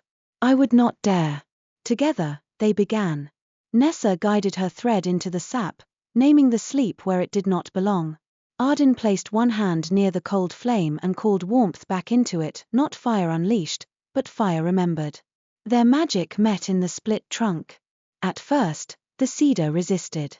Then the tangle within it reached for Nessa. It found her fear of the sickroom first. Edrin's fading pulse. Lyra's wet eyes. The sound of sleepers crying out when the first charm came free. The spell shook. Ardyn steadied it with heat. The tangle reached for him next. Nessa felt the memory as an echo, a ridge burning copper beneath a black sky, a boy too young for command watching adults stare at his father with fear, a woman's cold voice saying, a ruler survives grief in private. Ardyn's magic flared. The cold blue flame turned gold-white. Ardyn, Nessa warned. I have it. He did not. The tree cracked wider. Fire crawled along the dead half toward the living sap. Nessa did not think. She reached across the split trunk and grasped his wrist. Their magic slammed together. For one terrifying heartbeat, she felt the full force of what he held inside himself, flame and oath, grief and command, the entire forest pressing against his blood. It was too much. Far too much.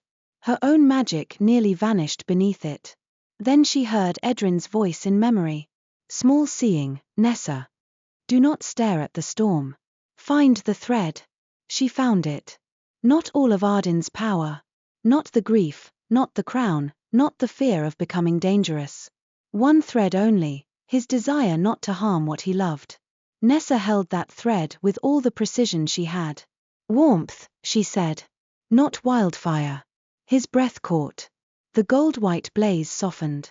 The sleep sap brightened, then drew back into the living half of the cedar. The dead half took flame properly at last, burning clean and warm without spreading. New bark formed slowly along the split, closing like a healed scar. When it was done, Nessa was on her knees and Ardyn's hand was still caught in hers. He looked at her as if she had reached into a place no one had been allowed to touch. Perhaps she had. I am sorry, he said. You warned me. Not enough. I am still here. His fingers tightened once around hers before he let go. Safra stood very still at the edge of the clearing. Her gaze moved from the healed tree to Ardyn, then to Nessa. That was the prince's heart flame, she said quietly. Ardyn rose. Safra. I am not gossiping. I am naming the danger. Nessa stood more slowly. Heart flame. Safra did not look away from Ardyn. Dragon magic tied to deepest feeling. It is not used in ordinary root work. I did not use it, Ardyn said. No, Safra replied. It answered. The bond throbbed with his discomfort. Nessa did not ask more. Not then. But the word heartflame stayed with her as they continued toward the hollow. The forest grew worse after the split cedar. It did not merely warp now, it contradicted itself. Rain fell upward from puddles into cloudless air. Shadows moved before the bodies that cast them. A grove of blackthorn bloomed with tiny glass bells that rang whenever someone remembered a regret. Nessa heard them constantly. Toving's charm led them through a ravine where the walls were braided roots instead of stone. The path narrowed until Ardyn had to walk ahead and Nessa behind him, close enough that the hem of his cloak brushed her knees. The cord between their wrists shortened in the cramped passage, glowing against the root walls. Saphra followed several paces back, muttering that ancient magic had poor manners. Halfway through the ravine, the roots shifted. The path behind Saphra closed. The path before Ardyn split open. Nessa shouted as the ground dropped beneath her. Ardyn caught her arm, but the roots surged between them. The cord stretched, blazing. Pain tore through Nessa's shoulder. Ardyn snarled something in the dragon tongue and tried to burn the roots back. No. Nessa cried. Too late. Gold fire struck the wall. The ravine answered by blooming iron-black thorns. Saphra hacked at them with her spear from the far side. Do not burn. It is feeding on force. Ardyn stopped, breathing hard. The roots thrust upward, forming a jagged barrier between him and Nessa. She stumbled back onto a narrow ledge on one side of the split path. Ardyn stood opposite, no more than 10 paces away, but the chasm between them churned with tangled roots and silver mist. The cord ran through it, stretched thin. Nessa, he said. I am all right. The cord pinched. She grimaced. Mostly. His eyes flashed. Do not lie to soothe me. I am frightened and my shoulder hurts. The cord steadied slightly. Better, she asked. No. Despite everything, she almost laughed. Then the ledge beneath her feet shifted downward. Ardyn stepped forward. The cord flared. Do not, she said. If you pull, it tightens. His hands curled. For a man built of control, being unable to act was agony. She could feel it through the bond, fury, fear, helplessness, all locked behind his stillness. A root lashed near Nessa's ankle. She jumped back, nearly slipping. Ardyn's magic rose again. Ardyn, listen to me. I am listening. No, you are preparing to destroy something. His jaw clenched. The ledge dropped another inch. Nessa pressed her back against the root wall. We have to untie it. It is between us. That is the point. Silver mist rose from the chasm. Within it, Nessa saw images, herself in the glade, casting in panic, Ardyn raising his ward, Vaylor's cold gaze, Edrin's motionless hand. The ravine was not only separating them. It was feeding on every moment they had chosen fear before trust. Saphra shouted from beyond the closed path, her voice muffled. I cannot reach you. The roots are folding back. Ardyn did not look away from Nessa. Tell me what you see. Regret. Useful. Do not become poetic at me. Nessa. She drew a shaky breath. The chasm is made of everything we keep trying to carry alone. He went still. The roots quieted, listening. Nessa realized the truth as she said it. You try to carry your magic alone because you think any feeling might burn the forest. I try to carry my village alone because if I cannot save everyone, I think I have failed them. The cord glowed brighter. Ardyn's face changed. Not dramatically. But something guarded gave way beneath the strain. And you think your life weighs less than theirs, he said. Nessa swallowed. The root bells hidden somewhere above rang softly. I think, she stopped. The cord tightened. Truth, then. I think if I return without a cure, I will not know how to bear being alive. Ardyn inhaled sharply. The chasm stilled. The admission left Nessa trembling. It was an ugly truth, one she had hidden even from herself beneath duty and urgency. Saying it aloud made it no less frightening, but it made the fear visible. Ardyn's voice was rough when he answered. That is not healing. That is barter. I know. Do you? I am beginning to. A root withdrew from the chasm. Ardyn looked down, then back at her. I think if I love anyone too fiercely, my magic will answer before my wisdom and destroy what I mean to protect. The hidden bells rang again, clearer. Nessa's heart stumbled at the word love, though he had not said it of her. Not exactly. Not safely. He continued, each word measured as if dragged from somewhere deep. So I have made distance look like discipline. I have called loneliness rule. I have let Vaylor praise my restraint when sometimes it was only fear wearing armor. The cord between them loosened enough to sag. Nessa's eyes stung. Ardyn. At his name, The roots below them parted slightly. Not enough. A final truth stood between them, unspoken and glowing like a coal. Nessa felt it. She knew he felt it too. The bond waited, not cruelly, but with the pitiless patience of living magic. She looked at him across the chasm, at the prince who had frightened her in the glade, argued with her over birds and herbs, steadied her in the sickroom, accepted blame before her village, and held wildfire inside himself because she had asked for warmth. Her voice came out barely above a whisper. I am afraid of caring for you because I do not have room for one more person I might lose. The ravine went utterly silent. Ardyn's eyes held hers. The cord shone gold blue, bright as dawn through water. I am afraid, he said, that I already do. The roots split. The chasm did not vanish, but a narrow bridge formed between them, woven of living root and trembling light. Nessa stepped onto it before courage could flee. Ardyn moved from the other side. They met in the middle. For a moment, neither spoke. Then he reached for her, slowly enough that she could refuse, and wrapped his hand around hers. The bond settled. Not loosened. Not broken. Settled, as if it had finally found the shape it had been demanding all along. Behind them, Saphra's voice came faintly through the roots. Are you both alive? Nessa laughed once, breathless and shaky. Yes. Good. I dislike explaining sentimental deaths. Ardyn closed his eyes briefly, whether in relief or exasperation Nessa could not tell. The roots blocking the path withdrew enough for Saphra to squeeze through, scuffed, furious, and covered in moss. She looked at their joined hands and said nothing at all, which was somehow worse than any comment she might have made. The path beyond the ravine opened into twilight though the sun had not yet set. Nessa knew they were near the hollow of first flame because the air changed. It tasted warm, ancient, and mineral-rich, like water drawn from deep stone. The ground sloped downward into a basin of enormous trees whose trunks spiraled together overhead. Their leaves were black on one side, gold on the other. At the basin's center, hidden by curling mist, burned a low red glow. The listening charm no longer screamed. It wept. Tiny drops of clear sap seeped from its carved lines. Ardyn took it from Nessa's palm and held it close to his ear. His expression darkened. What does it say? She asked. It does not speak. What does it mean, then? That something has already reached the hollow. Saphra lifted her spear. Veyr. They descended quickly.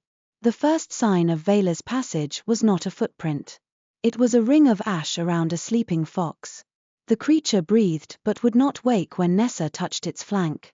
The second sign was a line of dragon guards standing like shadows between the trees. Saphra stepped forward. By whose order do you bar the prince? The nearest guard, a broad-shouldered man with copper scale markings across his brow, looked miserable but did not lower his spear. By Lady Veyl's emergency writ. Until the court convenes, the hollow is under protective seal. Ardyn's voice was cold. I am the guardian of Vyrmholt. And she claims you are compromised by human cursework. Nessa felt the words hit him. Not because he believed them, but because others might. Ardyn lifted his bound wrist. The gold mark shone bright. This bond is the only reason the west root still breathes.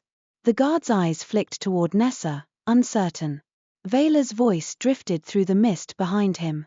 A poetic defense. But not a lawful one. The guards parted as she appeared. Veyl wore no cloak now. Her silver-black gown was scaled armor, each plate fine as a leaf and dark as storm glass. In her right hand she held a long staff tipped with a shard of white flame. Around her, the mist recoiled. Behind her, through the trees, Nessa saw the hollow. It was vast and circular, ringed by roots thicker than cottage walls. At the center rose a living column of intertwined root and fire. Red gold flame burned inside transparent wood, flowing upward without consuming it. Around the base of the column, silver-blue poison pulsed in veins, spreading. The hollow of first flame was beautiful. It was dying. Nessa took one involuntary step forward. The guards lowered their spears. Ardyn's heat rose. Veyl smiled without warmth. Careful, nephew. The human dislikes wildfire.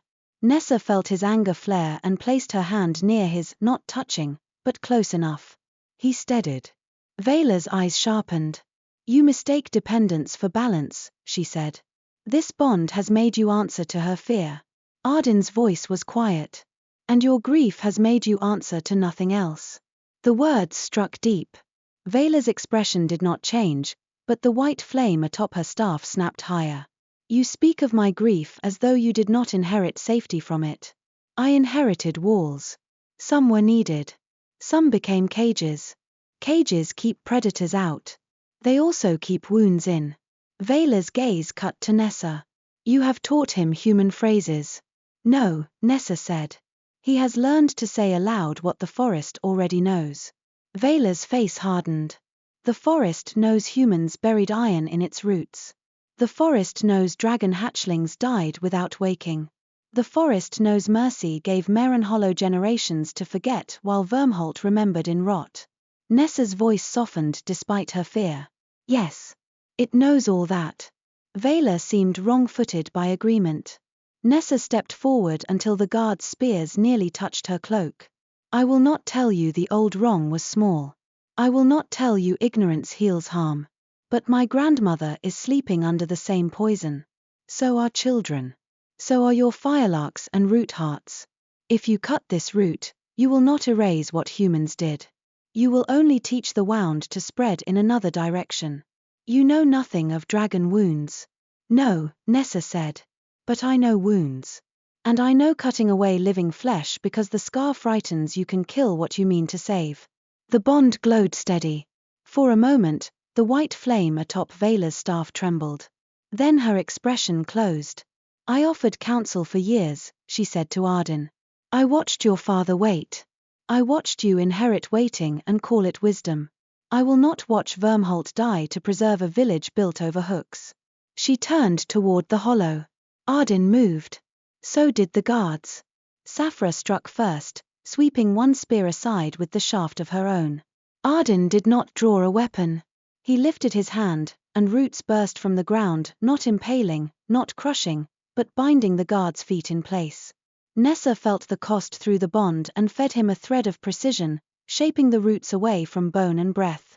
The guards struggled but did not fall. Do not hurt them, she said. I am not. I know.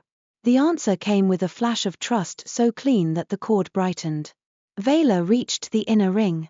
The first flame flared in answer to her staff. Ardyn froze. Nessa felt the sudden barrier before she saw it, a dome of old heat and lore surrounding the central root column. What is it? She asked. The guardian ring, Ardyn said. Only dragon Oathfire may cross. Then cross. Not while bound to human magic. Veyla looked back from inside the ring. You see the problem at last. Ardyn stepped toward the barrier. It flashed gold and threw him back. Pain tore through the bond.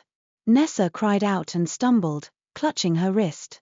Ardyn caught himself on one knee. Veyla raised her staff toward the poisoned root veins. I will sever the Marenhollow line. Vyrmholt will endure. Nessa's thoughts raced. Only dragon Oathfire could cross. Human magic could not. But the Tanglebind was both. Not one smothering the other. Balance. She grabbed Ardyn's hand. Together. The ring rejected me. It rejected you trying to enter with the bond treated like a flaw. His eyes met hers. Not wildfire, she said. Not command. Ask it. The guardian ring does not answer asking. Then introduce me politely. Despite everything, despite pain and danger and Veyla lifting severing flame above the root, Ardyn stared at her as if she were impossible. Then he stood. They faced the ring together, hand in hand. Nessa felt his dragon magic gather, immense and deep. She did not fight it. She did not let it drown her either. She threaded her own magic through his, small and clear, naming what she was, Nessa Vale of Marenhollow, witch, healer, trespasser, oathbearer by accident and choice. Ardyn's magic answered, Ardyn Veyr, guardian, prince, son of grief, keeper of flame, bound by duty and choice. The ring flared. Nessa nearly buckled. Ardyn's hand held hers. Living root, he said in a language older than the one they had been speaking, yet somehow Nessa understood the shape of it through the bond. Witness. Nessa added, voice shaking, I come to mend what my people forgot. The barrier opened. They crossed. Veyla spun toward them, shock breaking her composure at last. No. The hollow's heat wrapped around Nessa, not burning her skin but reaching through every secret place inside her. The first flame was not ordinary fire. It held memory of the first dragon oath, first root pact, first warmth that coaxed green life from black stone. It also held pain. So much pain. Nessa saw flashes in the flame, miners driving iron into earth, dragons carrying eggs that would never hatch, humans shivering through hungry winters, old leaders choosing silence because truth would demand reparations, children born long after harm and still inheriting its poison. The Drowsing Veil was not only sleep. It was refusal. A whole valley's buried history trying to make everyone stop looking. Veyla struck the root. White severing flame sank into the silver-blue vein. The hollow screamed. Nessa fell to her knees. The sound pierced her teeth, her bones, the tanglebind itself. Ardyn roared, not in anger alone, but in pain as the forests wound tore through him. Saphra shouted beyond the ring. Guards cried out. The root column split, and from within it spilled darkness threaded with iron sparks. The poison surged toward Nessa. Ardyn threw himself between her and the wave. No, she cried. His dragonfire rose, gold and terrible, forming a shield. The poison struck it. Silver-blue sleep wrapped around the flame. Through the bond, Nessa felt him begin to burn out. His power poured into the shield too fast, too fiercely. Not warmth. Wildfire. Not because he had lost control, but because he had chosen to spend himself to protect her. Stop. Nessa reached for him. Ardyn, stop. I can hold it. No, you cannot. I can hold it long enough. For what? He did not answer. The bond gave the answer for him. For you. Terror broke through Nessa's chest. Do not make yourself a sacrifice because you think that is safer than being loved. His shield flickered. Veyla stood on the far side of the root column, face pale in the white flame. For the first time, she looked uncertain. Nephew, she said. Ardyn ignored her. The poison pushed harder. Nessa felt cold sliding along the bond, seeking her through his fire. Sleep brushed the edges of her mind. Edrin's cot appeared before her. The sick room. Lyra's hand. The deep pull downward. Nessa understood then. The tanglebind would take one of them. Perhaps both. If Ardyn burned himself empty, she might live long enough to brew a cure from ashes. If she stepped fully into the sleep, he might have enough fire left to seal the hollow. Both choices were failures wearing noble faces. She crawled to his side and pressed both hands over his on the shield. Nessa, no. Yes. The poison surged into her. Cold swallowed her arms. Her breath slowed. The silver-blue thread wrapped around her ribs, gentle as a blanket, merciless as winter. She heard Edrin's voice calling from far away. Or perhaps it was memory. Perhaps it was the veil pretending kindness. Sleep, it urged. Lay down the burden. You have done enough. Nessa's knees weakened. Ardyn turned, horror breaking through his control. Stay with me. The words pulled at her. Not command. Plea. She looked at him through the silver haze. His bronze eyes blazed with fear he no longer tried to hide. I am here, she whispered. But she was slipping. The hollow dimmed. The first flame became a candle seen through fog. Her heartbeat slowed until each beat felt like a decision. Ardyn gathered her against him with one arm, still holding the shield with the other. His heat surrounded her, desperate and trembling. Nessa, he said, voice raw. I cannot. You can. No. Not alone. His forehead lowered until it nearly touched hers. This close, she felt the full storm of him. Fear, grief, tenderness, anger, duty, and something brighter that had no safe name left. Nessa lifted one shaking hand to his face. Her fingers brushed the scale mark at his temple. He went still. I love you, she said. The words did not burst out like magic in a tale. They came quietly, because they were true and had no need to shout. Clean, simple, terrifying. The bond between them blazed. Ardyn's breath broke. For a heartbeat, Nessa feared she had burdened him with one more impossible thing. Then he turned his face into her palm. "I love you," he said. "And I will not let love become another fire I fear." The shield changed. It did not grow larger. It grew clearer. Nessa felt her magic rise, not crushed beneath his, not clinging to him, but standing with him. She named the poison. Iron. Grief. Silence. Fear. Forgotten debt. Buried guilt. Vengeance. Ardyn answered each name with fire shaped by trust. Root. Breath. Memory. Oath. Return. Repair. Mercy. The silver-blue sleep recoiled. Veyr cried out. "You cannot mend it with feeling." "No," Nessa said, stronger now. With truth. Ardyn stood, drawing Nessa with him. Together, they released the shield not outward, but downward. Their joined magic sank into the ley root. Nessa followed the knots with witch precision. Ardyn fed the path with dragon warmth. The tanglebind no longer dragged them against each other. It moved like a braided cord, blue and gold, human and dragon, neither devouring the other. The hollow of first flame answered. The red-gold fire within the root column surged upward. Poison tore free from the veins, gathering into black beads that rose from the wood and hovered in the air. Each bead held the shape of a rusted charm, a buried hook, an old lie. Veyr lifted her staff again. "If you leave the Marenhollow line open, this will happen again." Ardyn looked at her across the flame. "Only if we leave the truth buried. It will not be enough. Then we will keep mending. You would bind dragon survival to human promises? I would bind my rule to justice rather than fear." Veyl's face twisted. Justice did not wake the dead hatchlings. "No," he said, pain clear in his voice. "And neither will revenge." The words struck the hollow harder than flame. Veyl's staff flickered. For one moment, grief stood naked in her face. Nessa saw not the severe noblewoman, not the political threat, but a woman who had once held small dead bodies in ash and never returned from that moment. Then Veyr hardened again. She drove the staff into the root. The severing flame erupted. The hollow cracked. Nessa and Ardyn were thrown apart, though the cord between them held. Pain ripped through Nessa's wrist. She hit the ground near the base of the root column. Ardyn landed several paces away, struggling to rise. Veyl's staff shattered, releasing white fire into the Marenhollow line. The silver-blue poison surged toward Nessa's village. No. Nessa pushed herself up. The listening charm in her satchel split open. Moonbind scent flooded the hollow. The wool case burst, and the 3 cut stems lifted into the air. Instead of withering, they rooted in the light itself, growing long pale tendrils that reached toward the poisoned vein.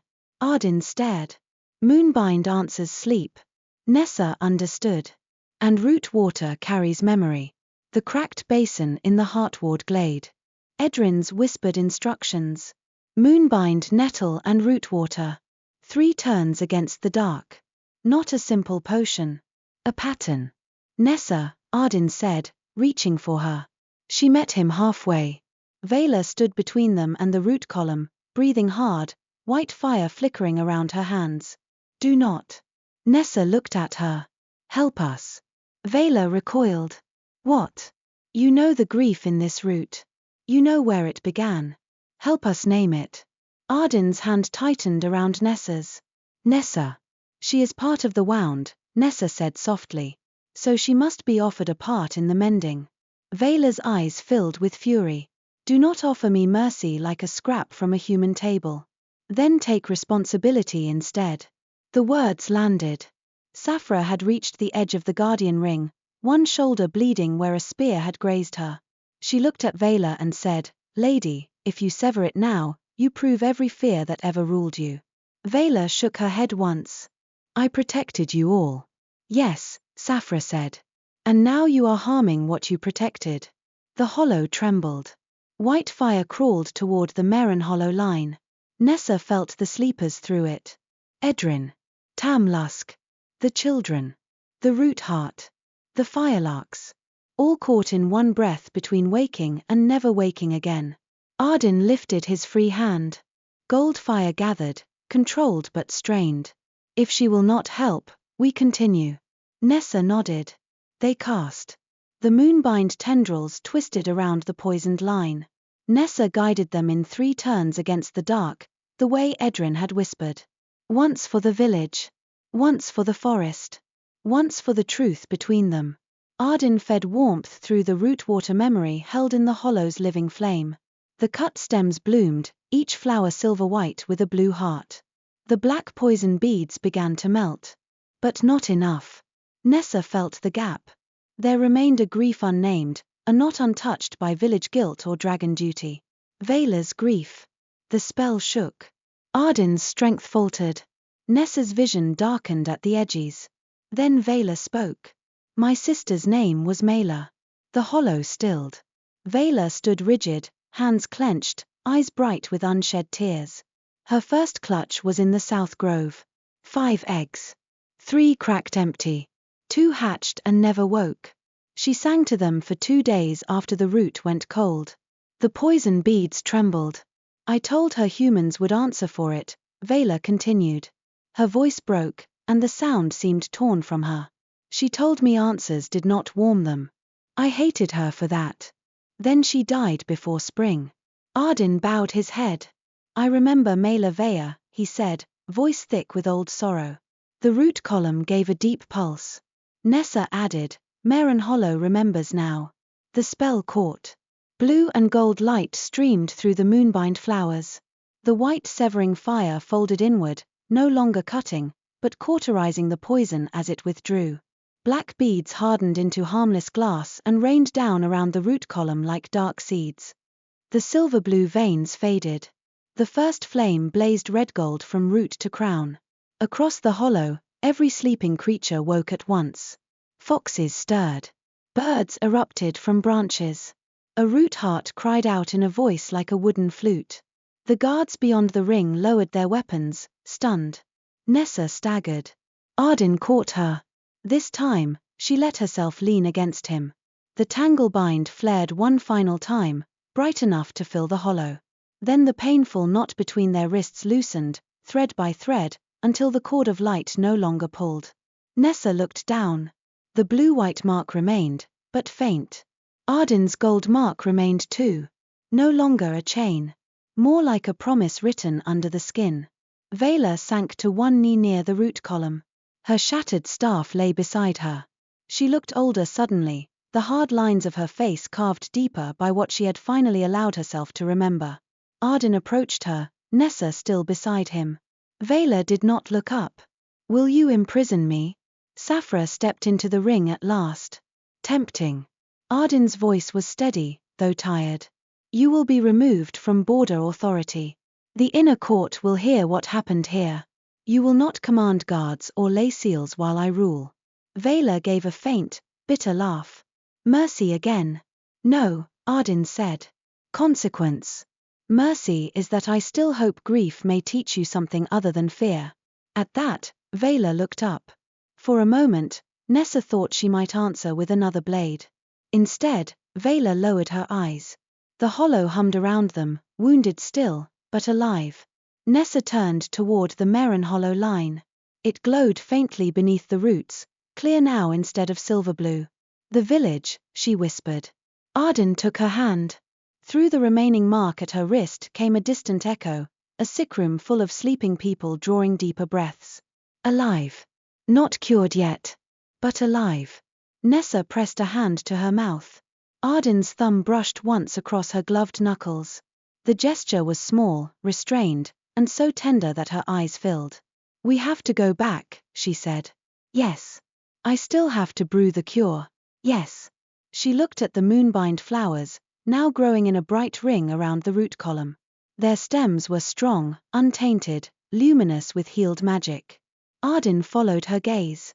Gather what you need. Nessa glanced at him. From the hollow? The forest heard you thank the root once, he said. It will hear you now. She knelt before the flowers. This time, she was not shaking from fear alone. She was shaking from exhaustion, relief, and the impossible weight of having nearly lost what she had only just found the courage to name. She cut carefully above the second joint. 1 stem. 2. 3. Then she filled her moonglass vial with root water from a clear pool at the base of the first flame, where water and fire met without destroying each other. When she rose, Ardyn stood waiting. Saphra was binding her shoulder with one hand and watching them with an expression that tried to be bored and failed. Nessa crossed to Ardyn. "We should hurry," she said. "We will." Neither moved for a heartbeat. There was too much between them now for ordinary speech. The confession in the poison haze. His answer. The warmth of his hand. The mark that no longer hurt. He lifted her hand, slowly, giving her time to draw away. She did not. He bowed over it, not as a prince over a subject, but as a man honoring what had saved him. His lips did not quite touch her glove, only the air above it, warm as a vow. Clean. Reverent. Devastating. Nessa's heart turned over. Saphra sighed loudly. "I am bleeding, the forest nearly died, and the village still needs a cure. Perhaps romance could walk and breathe at the same time?" Nessa laughed, though it came out close to a sob. Ardyn released her hand, but the warmth remained. They left the hollow of first flame as the ancient trees lifted their golden-black leaves and let true sunlight fall through for the first time that day. Behind them, Veyla remained kneeling beside the healed root, surrounded by dark glass seeds and the memory of a name finally spoken. Ahead, Marenhollow waited on the edge of waking. They ran until the forest let them. At first, Vyrmholt still bent around them in aching, uncertain ways. Paths shivered. Trees leaned close. Roots rose beneath Nessa's boots as if seeking to feel whether she carried what the hollow had given. But no branch barred their passage. No pool showed false memories. No flower whispered regret. The forest watched them go, wounded and awake. Nessa held the moonglass vial against her chest with one hand and the fresh moonbind stems with the other. The vial was warm despite the cool air. Within it, root water glimmered red gold at the center and clear blue at the rim, fire and water remembering how to share one vessel. Ardyn kept pace beside her, one hand near her elbow whenever the ground dipped or roots twisted. He did not try to carry her, though she knew he could see how exhaustion dragged at her steps. That restraint meant more than insistence would have. He had learned, as she had, that help was strongest when it did not erase the one being helped. Saphra ranged ahead with her wounded shoulder bound tight in green cloth, still quicker than either of them. Every so often, she disappeared between trees and returned with a safer route, a warning gesture, or a look that said she was pretending not to notice the way Ardyn watched Nessa whenever she stumbled. The tanglebind no longer forced them within 12 paces. Nessa knew because Ardyn had fallen farther behind once, stopping to steady a young ash whose roots had been scorched by the backlash. The old pain had not lanced through her wrist. Her knees had not weakened. The magic between them had stretched, soft as a ribbon, and waited. Yet neither of them moved far from the other. The mark remained around Nessa's wrist, pale blue-white under the skin. Ardyn's gold mark answered when they drew close, a faint warmth rather than a command. It was no longer a curse. It was a memory of one that had changed its mind. By the time they reached the heartward glade where everything had begun, dusk had turned the mist violet. Nessa slowed. The cracked basin stood whole again. Not as it had been before. A seam ran down one side, filled with dark glass from the melted poison. Moonbind nettle grew in a ring around it, fresh and silver-veined, each plant bending toward the restored water. The pines no longer leaned like judges. They stood tall, their branches open to the sky. Nessa stopped at the edge of the glade. Ardyn stopped with her. For a moment, neither spoke. Here, she had trespassed. Here, he had confronted her. Here, fear had struck ward and spell together and tangled their lives into one impossible knot. She looked at the place where she had fallen backward into moss, at the space where Ardyn had dropped to one knee, at the basin that had reflected the sickness beneath her grandmother's skin. "I thought you would kill me," she said quietly. Ardyn looked at the basin. "I thought you had come to steal from a wound." "I had." He turned to her. "I did not know it was a wound," she added. "But I still came without permission." "I know. I would have done it again." "I know that too." She waited for judgment in his voice. It did not come. Instead, he said, and I might have frightened you again, because I did not know how to guard without becoming a threat. The glade held their words gently. Nessa looked down at the moonbind in her hands. We have both learned inconvenient things. His mouth softened. You more than most. You began by arguing with stones, and ended by arguing with ancient dragon lore. I have grown ambitious. Saphra's voice came from the far side of the glade. You also argued with a silent brook, a split tree, Lady Veyr, and the prince at least 14 times. Nessa turned. You counted. I appreciate patterns. Ardyn looked weary enough to object and fond enough not to. Nessa crossed to the basin and knelt. Carefully, she dipped 2 fingers into the clear water and touched them to the cut ends of the moonbind stems from the hollow. The leaves brightened. Thank you, she whispered. The nettles around the basin chimed. Not loudly. Not in a way anyone beyond the glade would hear. But Nessa felt the sound in her teeth, just as she had when she cut the first stem. This time, it did not feel like warning. It felt like acknowledgement. Ardyn knelt beside her and placed his hand briefly against the moss. His eyes closed. Nessa did not interrupt. She sensed only the edge of his feeling now, but the edge was enough. Apology, gratitude, promise. When he opened his eyes, they were less guarded than when she had first seen him standing across the basin. We should go, he said. Yes. Neither moved. Then Saphra cleared her throat with theatrical force. Marenhollow? Nessa rose at once. Right. The path to the boundary stones took half the time it should have. Vyrmholt opened old deer tracks, lifted brambles, and set faint gold lights along the moss. At the forest edge, the boundary stones stood in their ancient row. Their carvings glowed, but not like a warning. More like banked embers beneath ash. Beyond them, Marenhollow's valley lay dark under early stars. No bell rang. That frightened Nessa more than any alarm. She gathered her skirts and ran. This time, Ardyn did not warn her to move carefully. He ran beside her, his cloak streaming like shadowed flame. Saphra followed, silent and swift. The village came into view all at once. The square, the well, the crooked chimneys, the gathering hall lit by every lamp Marenhollow possessed. People stood outside its doors in clusters. When someone saw Nessa on the orchard slope, a cry went up. Brindle reached her before anyone else. He was muddy, wild-eyed, and holding a wooden ladle like a weapon. He looked from Nessa to Ardyn to Saphra and back again. You are alive, he said.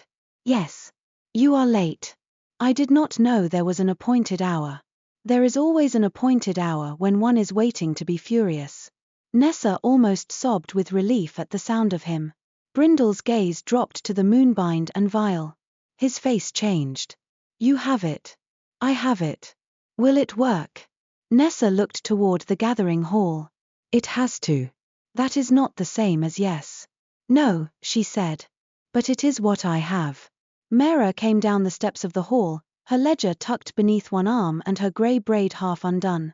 Lyra hovered behind her, pale with hope. The sleepers are breathing more deeply, Mera said before Nessa could ask. After sunset, every mark stopped spreading. Nessa nearly folded with gratitude. Ardyn's hand steadied her from behind, brief and warm. Lyra saw the gesture, then saw Nessa's face. She said nothing, but her eyes widened with the sort of understanding that young cousins had no right to possess so quickly. Grandmother? Nessa asked. Still asleep, Lyra said. But warmer. Nessa closed her eyes for one heartbeat. Then she opened them and became Ardyn Veyl's apprentice again. Mera, I need the largest copper pot, boiled clean. Brindle, fetch fresh water from the south spring, not the well. Lyra, lay out cups, one for each sleeper, and steep marrow leaf for after. Auric. Here, the blacksmith said from behind Mera. His face was drawn, his soot-black hands scrubbed raw. I need a fire steady enough to simmer but not boil. He nodded. I can do steady. Saphra lifted the packet of black glass seeds gathered from the hollow. And these? Ardyn answered. They must be buried beneath the boundary stones at dawn, witnessed by human and dragon.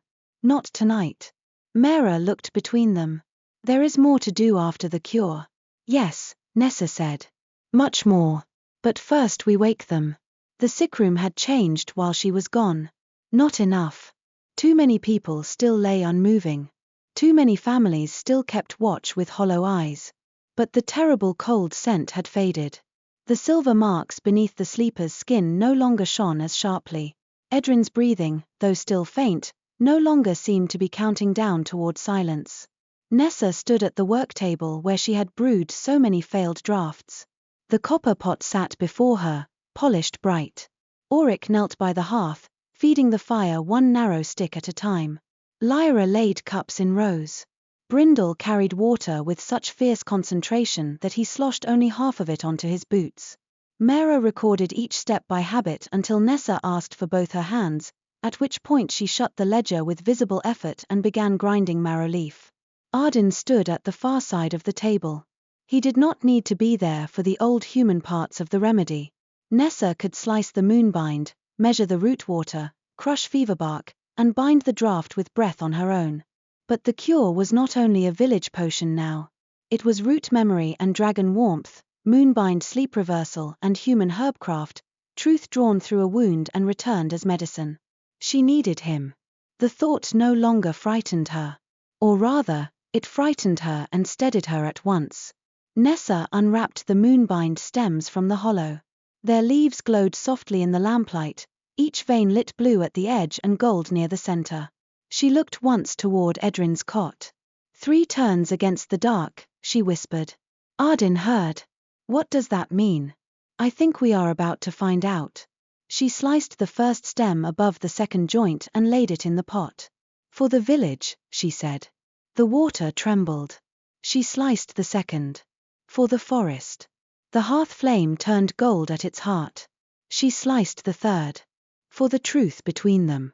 The root water in the moonglass vial brightened so fiercely that everyone in the room drew back except Nessa and Ardyn. Nessa uncorked it. A scent rose from the vial, rain on warm stone, crushed nettle, smoke, and spring earth after frost. She poured it into the pot. The draught flashed silver blue. Every sleeper inhaled at once. Lyra whimpered. Brindle dropped the empty bucket. Mera froze with pestle in hand. Nessa gripped the edge of the table. Now, she said to Ardyn. He extended both hands toward the pot. Gold warmth gathered around his fingers. Not too much, Brindle blurted. Ardyn looked at him. Brindle swallowed but did not retreat. Please. Ardyn inclined his head. Not too much. The words were solemn, almost oath-like. Nessa added her own magic, threading through the steam. Her spell was not elaborate. No grand command, no dazzling curse-breaking. It was a healer's call, spoken to bodies that had almost forgotten the way home. Breath borrowed, breath returned. Root remembered, fever turned. Wake by water, wake by flame. Wake to hand and hearth and name. Ardyn's warmth entered the draught beneath her words, steady as sunrise. The potion darkened from silver blue to deep green, then to clear amber. Moonbind leaves dissolved. Root water settled. The steam rose in 3 spirals, turned once against the room's shadows, and vanished. Nessa knew. It was ready. No one moved. Then Ardyn Veyr coughed. Nessa turned so quickly she knocked a spoon from the table. Her grandmother's eyelids fluttered. Not open. Not yet. But the cough was real, rough and irritated and beautifully alive. Nessa laughed once through a sob. Of course you would complain before waking. Cups, Mera said, voice shaking. They worked quickly. Each sleeper received 1 spoonful first, then a cup if they swallowed. Some did. Some needed coaxing. Some coughed. Some shivered. The silver marks under their skin faded slowly, withdrawing like mist beneath sun. Old Tam Lusk woke first. His daughter had been asleep in a chair beside him, chin on her chest. He opened one eye, squinted at the ceiling, and croaked, "Did someone burn the porridge?" His daughter screamed so loudly that half the room jumped. Then she threw herself over him, sobbing. After that, waking spread like dawn. One by one, sleepers stirred. A child cried for water. A shepherd asked why his boots were missing. Mistress Pella's brother woke insisting he had dreamed of being scolded by an owl with Mera's voice. The sick room filled with laughter, weeping, confusion, and the scrape of chairs as families rushed forward. Nessa moved from cot to cot, checking pulses, giving marrow leaf, warning people not to overwhelm the newly woken, and failing to stop anyone from embracing anyone else. Ardyn remained near the wall, quieter than the joy around him. Saphra stood beside him, her expression carefully dry despite the brightness in her eyes. Brindle clapped Ardyn on the shoulder without thinking. The entire room stilled. Brindle froze, as if realizing his hand had just landed on the Drake Prince. Ardyn looked down at the hand, then at Brindle. Brindle withdrew it very slowly. "You were helpful." Saphra pressed her lips together. Ardyn said, "You carried water efficiently." Brindle blinked. "Thank you. I intended it as praise. Then I accept in confusion." Nessa, overhearing, laughed so hard she had to brace herself on the nearest cot. Then Edryn coughed again. The laughter vanished from Nessa's throat. She crossed the room as if pulled by a spell stronger than any tanglebind. Edryn's eyes were open. They were cloudy with exhaustion, but sharp enough to be hers. Nessa knelt beside the cot. "Grandmother?" Edryn blinked at her. "You look dreadful." Nessa burst into tears. Edryn's frail hand lifted and patted her cheek with a weak approximation of impatience. "None of that. You will salt the blanket." Nessa laughed and cried at once, pressing Edryn's hand between both of hers. "I found the moonbind. So I gathered, unless I died and woke in a nettle patch. You told me root water. 3 turns against the dark." "Did I?" Edryn looked faintly pleased. "Very clever of me. You knew about the old root." At that, Edryn's face sobered. She looked past Nessa toward Mera, Auric, and the others. "I knew pieces. My mother knew more. Her mother more still. Each generation kept fewer words and more fear." Nessa's heart twisted. Why did no one tell us? Because shame is a poor heirloom, and people still pass it down by hiding it. Edryn closed her eyes briefly, then opened them again. "I should have told you sooner." Nessa squeezed her hand. "Yes." Edryn's mouth quirked. "Good. You have not become too sentimental, to be honest." A shadow fell across the cot. Ardyn stood a respectful distance away, hood down, hands at his sides. Edryn studied him for a long moment. "The prince," she said. "Grandmother," Nessa began, suddenly aware of her tear-streaked face, his attentive stillness, and every unspoken thing between them. Edryn lifted one finger weakly. "I may have slept through much, but I am not dead nor blind." Ardyn bowed. Not the slight nod of a prince accepting villagers. A true bow, measured and grave. "Mistress Vale," he said. "Your teachings saved lives in my forest and this village." Edryn considered him. "And did you help, or only stand impressively nearby?" Nessa made a strangled sound. Ardyn's eyes flicked once toward her, warm at the edges. "I helped." "Good." Edryn closed her eyes. "Then you may stay." It was, from Ardyn Veyr, a blessing large enough to stagger under. The cure took the rest of the night.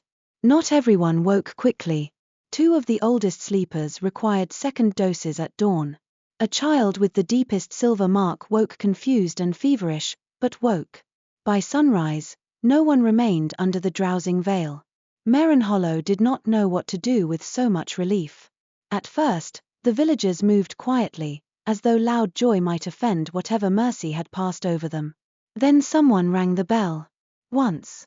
Twice. A third time, wild and uneven. The sound poured over the valley, out toward the fields, and up to the edge of Vyrmholt.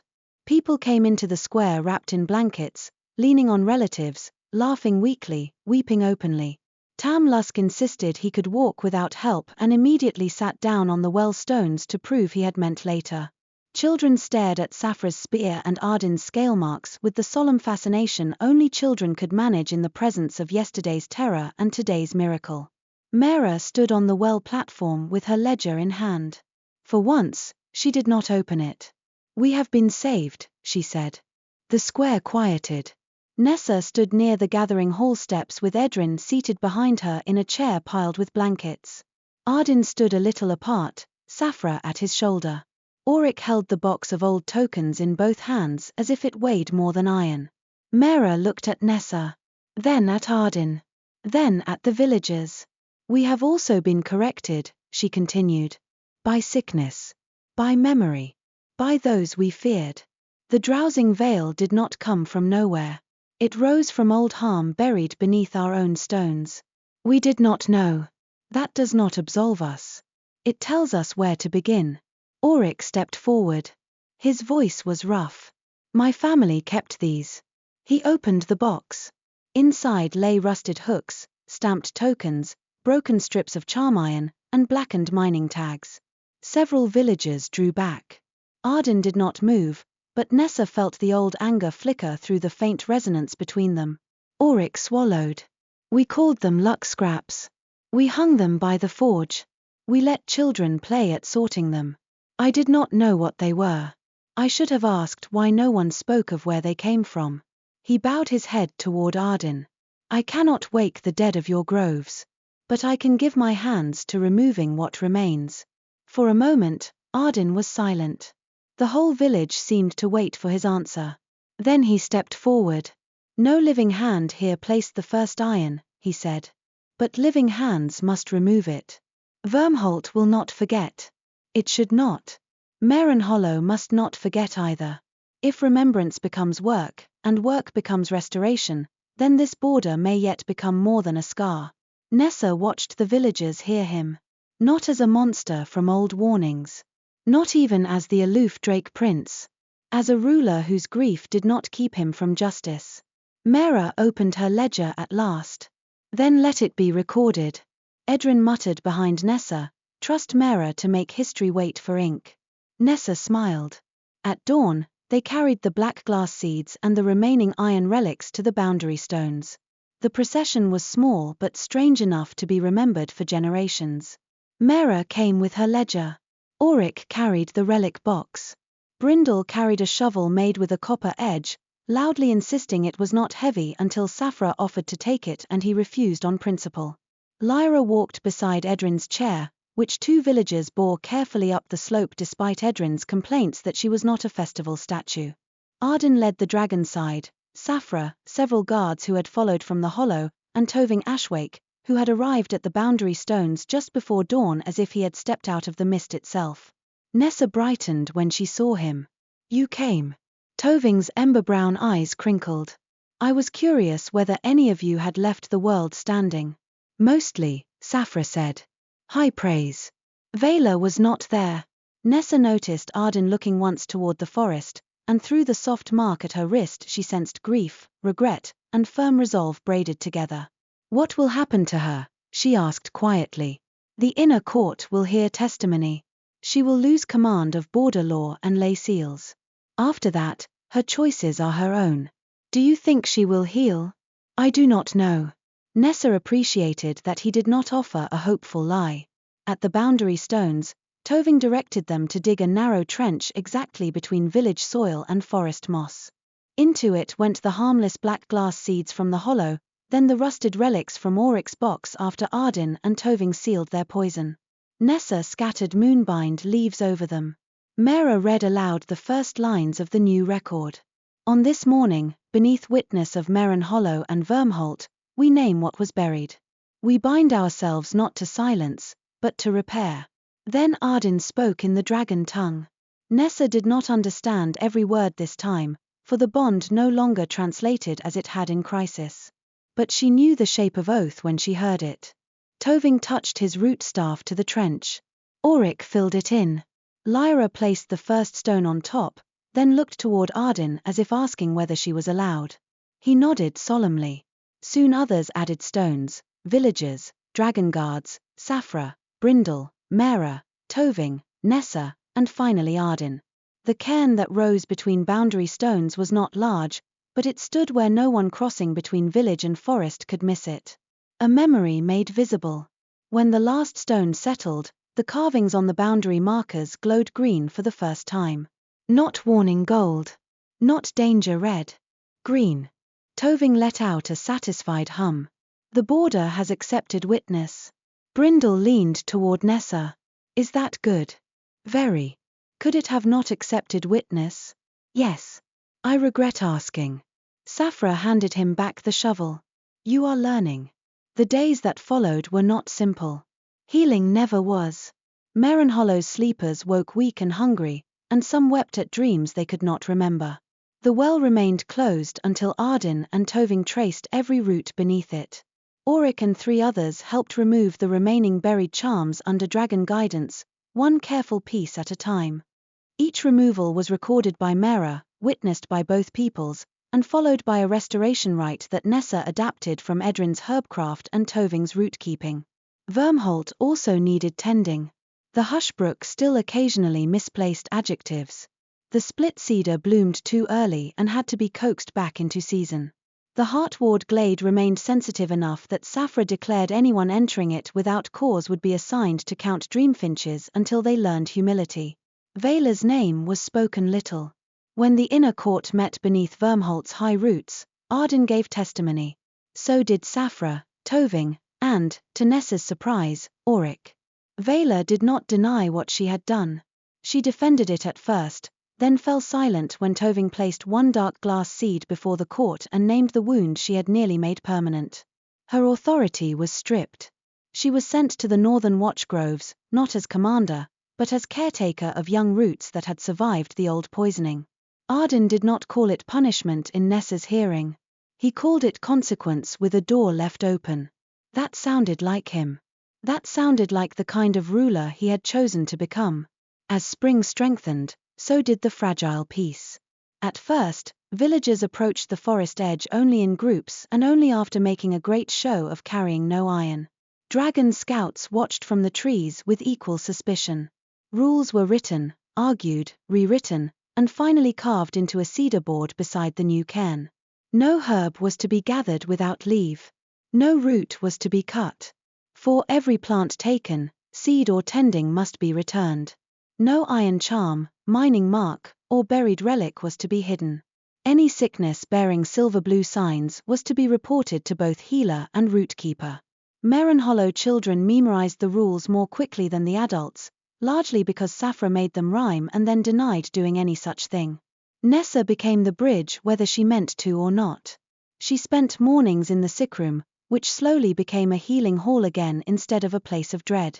She spent afternoons at the boundary learning root scents from Toving and teaching dragon scouts how to identify fever root, marrow leaf, and 3 kinds of harmless human panic.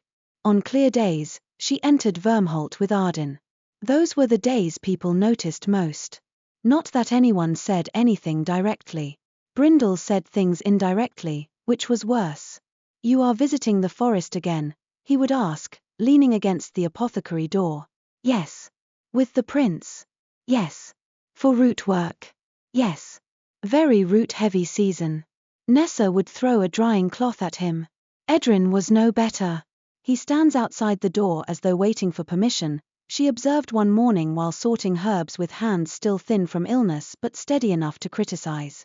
He is being respectful. He is being besotted. Grandmother. I survived enchanted sleep. I have earned plain speech. Nessa buried her face in a bundle of lavender. The truth was that Ardyn did wait for permission.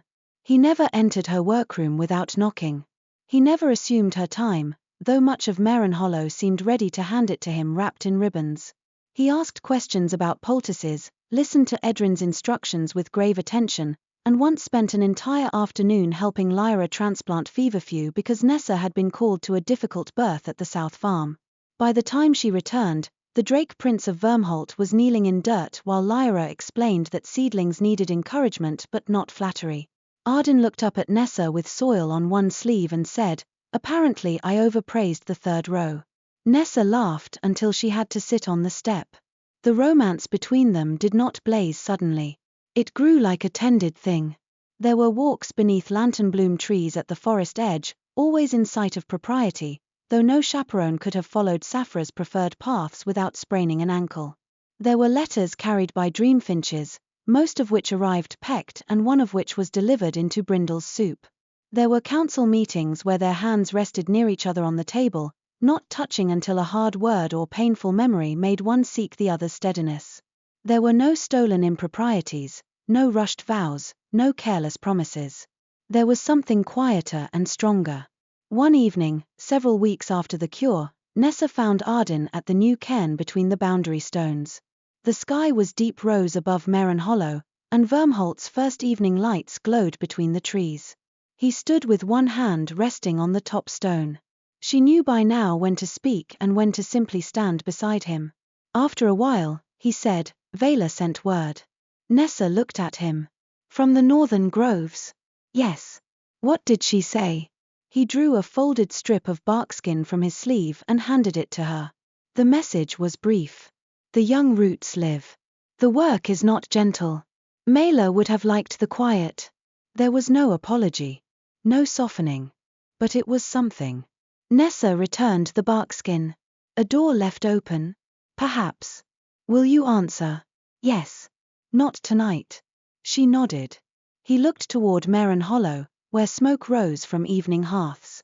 "Your village sings again." Nessa listened. It was true. Someone near the wash lines had begun a work song, and another voice answered from the well. Thin music, ordinary and imperfect. "Beautiful. So does your forest," she said. Vyrmholt hummed faintly beyond the stones. Leaves rustled. The hushbrook could be heard in the distance, talking cheerfully to itself over stones. Ardyn turned to her. "And you?" The question was so gentle that she had to look away. "I am learning. To sing. To rest after being afraid." His expression softened. Nessa lifted her wrist. The tanglebind mark was barely visible now, a pale curve beneath her skin. "Do you think this will vanish?" Ardyn lifted his own wrist. His mark, too, had faded to a faint gold line. "Toving thinks the curse is gone. And this? A resonance. That sounds like something Toving says when he does not wish to admit he is guessing." "It does." She smiled. Ardyn stepped closer, leaving space enough for her to choose. "The resonance remains because we chose to keep what was true after the curse fell away," he said. Nessa's heart beat softly, deeply. "Is that dragon lore?" she asked. "No. Mine." The air between them warmed. She looked up at him. "Then I choose it too." His hand found hers. No bright flare answered. No painful cord pulled tight. Only warmth, gentle and voluntary. For a long while, they stood hand in hand beside the cairn as day faded around them. By late spring, Marenhollow prepared for a celebration unlike any it had held before. Mera refused to call it a festival until the purpose had been properly recorded. Brindle called it a "we survived being historically corrected and magically inconvenienced feast," which Mera refused to write down. Edryn suggested Root Mending Day, and because no one argued successfully with Edryn, the name remained. Dragon lanterns were hung from the orchard trees, glass globes warmed by harmless flame, glowing amber, green, and soft gold. Village ribbons were tied beside them, blue for healing, white for remembrance, and copper for work willingly given. Long tables crossed the boundary line itself, one half standing on village grass, the other beneath the first shade of Vyrmholt. The sight made Nessa pause when she first saw it complete. Humans and dragon-blooded folk stood together awkwardly, politely, and with great interest in the food. Saphra taught 3 village boys how to bow to a root heart without insulting its antlers. Auric argued with a dragon guard about whether copper tools held an edge better if cooled in spring water or ash sand. Lyra followed Toving with a notebook, asking questions so quickly that the old rootkeeper pretended to be overwhelmed and was not. Edryn sat in a place of honor, wrapped in a shawl despite the mild air, correcting anyone who tried to overfill her cup. Nessa stood near the apothecary table, arranging small bundles of safe-gathered herbs for guests to take home. She wore a soft green gown Edryn had bullied her into accepting, embroidered at the cuffs with tiny moonbind leaves. Her hair, usually pinned for work, had been braided with white thread and 2 small dragon lantern beads that glowed whenever she turned her head too quickly. Brindle circled her once, inspecting. "You look respectable." That was almost a compliment. "I am saving my better compliments in case the food disappoints me." "You look like you brushed your hair with a startled chicken." He touched his hair. Festive. Before Nessa could answer, the conversation around them quieted. Ardyn had arrived. He came through the forest side, not with full court procession, but not hidden either.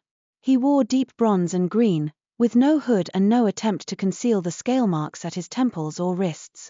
A circlet of dark living wood rested on his brow, simple enough to be beautiful.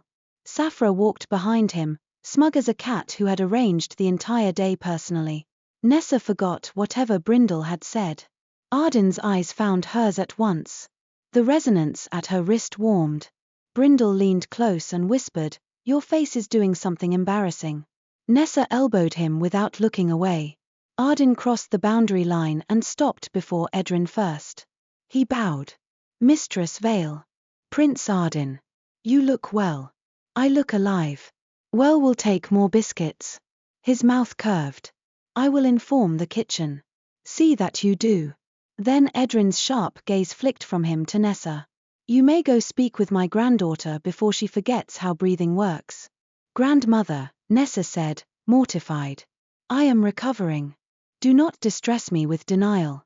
Ardyn's smile deepened, and Nessa thought it terribly unfair that a man so controlled should be allowed to look amused in public. He offered Nessa his arm. She took it.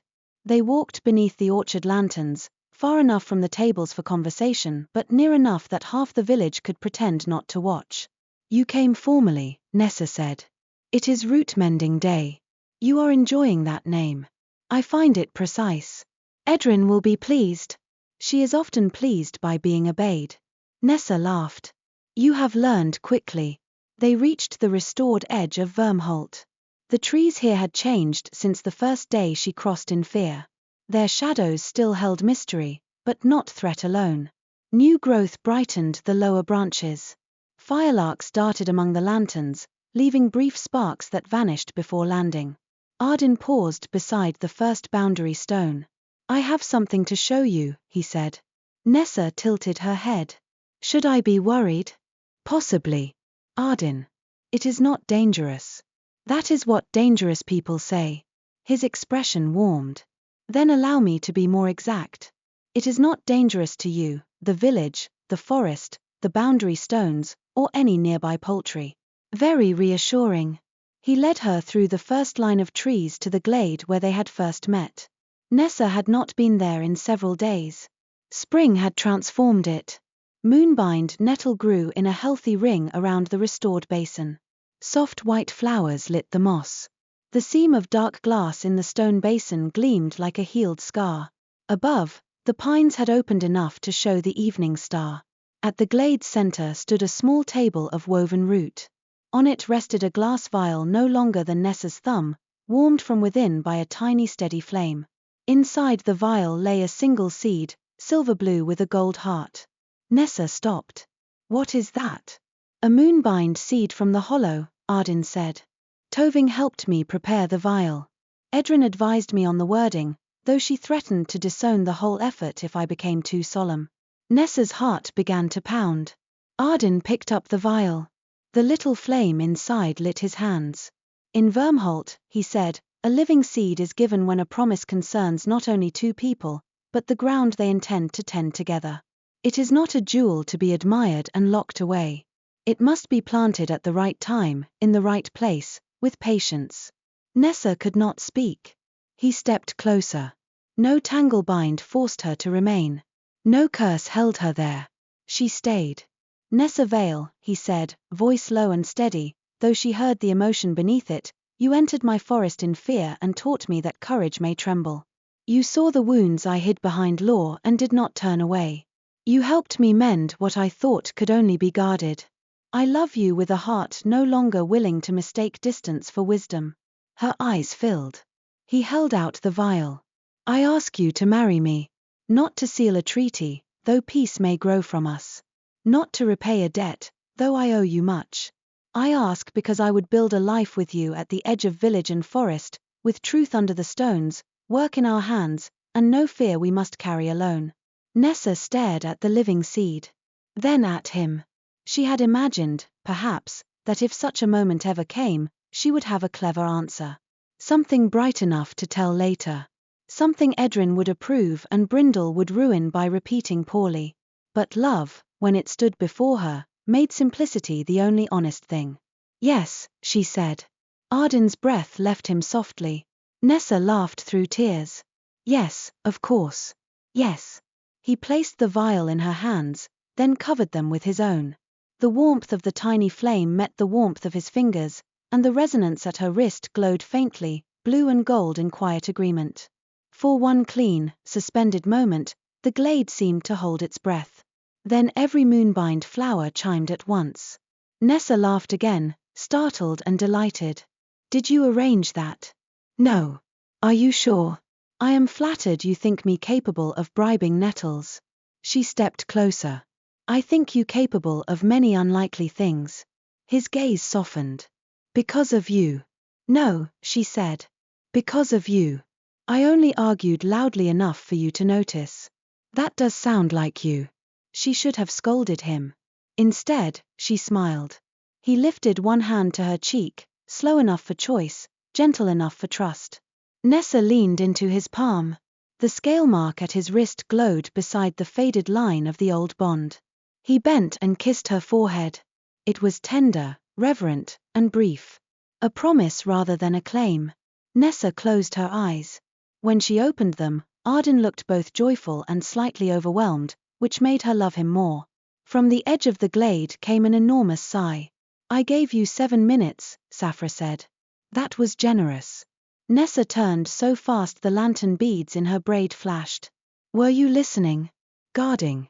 That is not an answer. It is a better word. Behind Saphra, Brindle leaned around a pine trunk, grinning. Lyra stood beside him with both hands over her mouth. Edryn, somehow seated in a carried chair at the glade's edge, looked deeply satisfied. Nessa stared at them all. Grandmother. Edryn lifted her brows. I advised the wording. I was owed the result. Brindle wiped at one eye. I am not crying. A firelark attacked my face. Lyra squealed and ran to hug Nessa.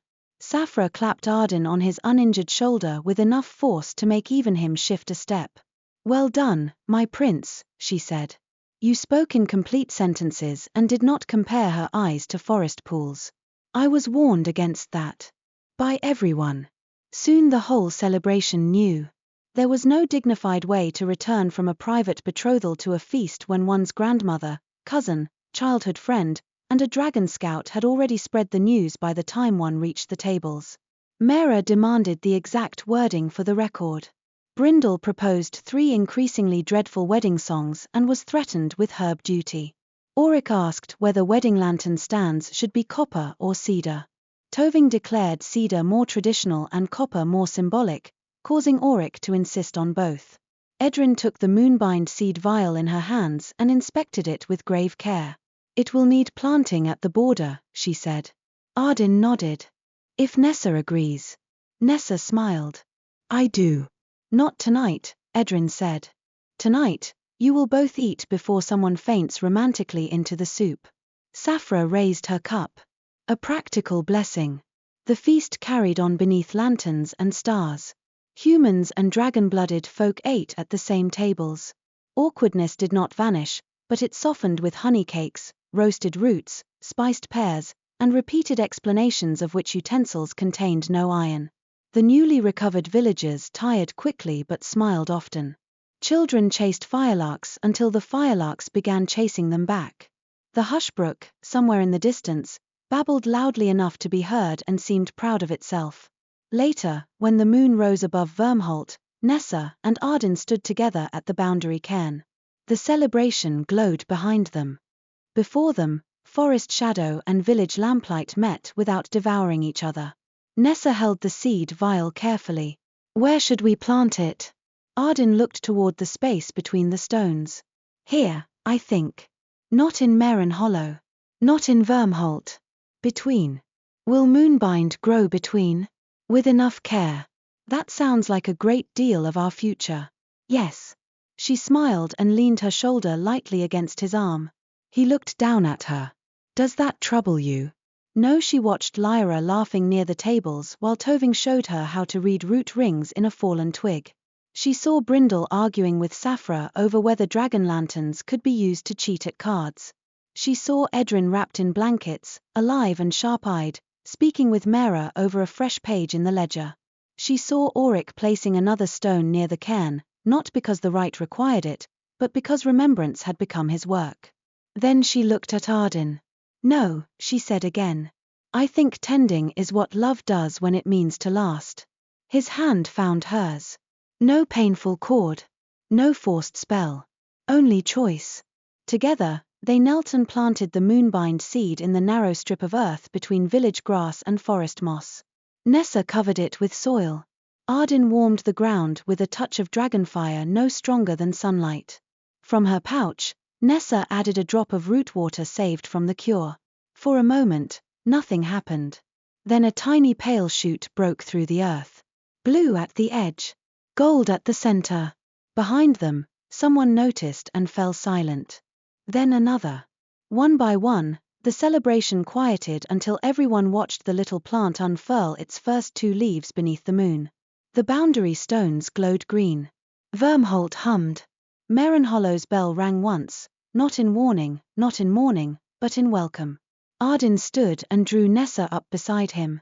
She looked at the new moonbind sprout, at the healed cairn, at the people gathered on both sides of the old border, and felt the shape of the life ahead, not simple, not free of old grief, not without arguments or records or stubborn roots. But alive. Awake. Shared. Ardyn bent close enough that only she could hear. "When should we wed?" Nessa looked up at him, eyes bright. "After the first moonbind flower opens." His smile was slow and warm. "Then we will have to tend it carefully." "We will." The little plant chimed once in the night breeze, as if agreeing. Hand in hand, Nessa Vale and Prince Ardyn Veyr returned to the lantern-lit tables, where their families, friends, and former enemies were already arguing over wedding ribbons, feast breads, border customs, and whether firelarks could be trusted near ceremonial candles. Above them, the stars shone clear. Behind them, the forest breathed easily. And beneath the stones, where old poison had once slept, new roots began to grow.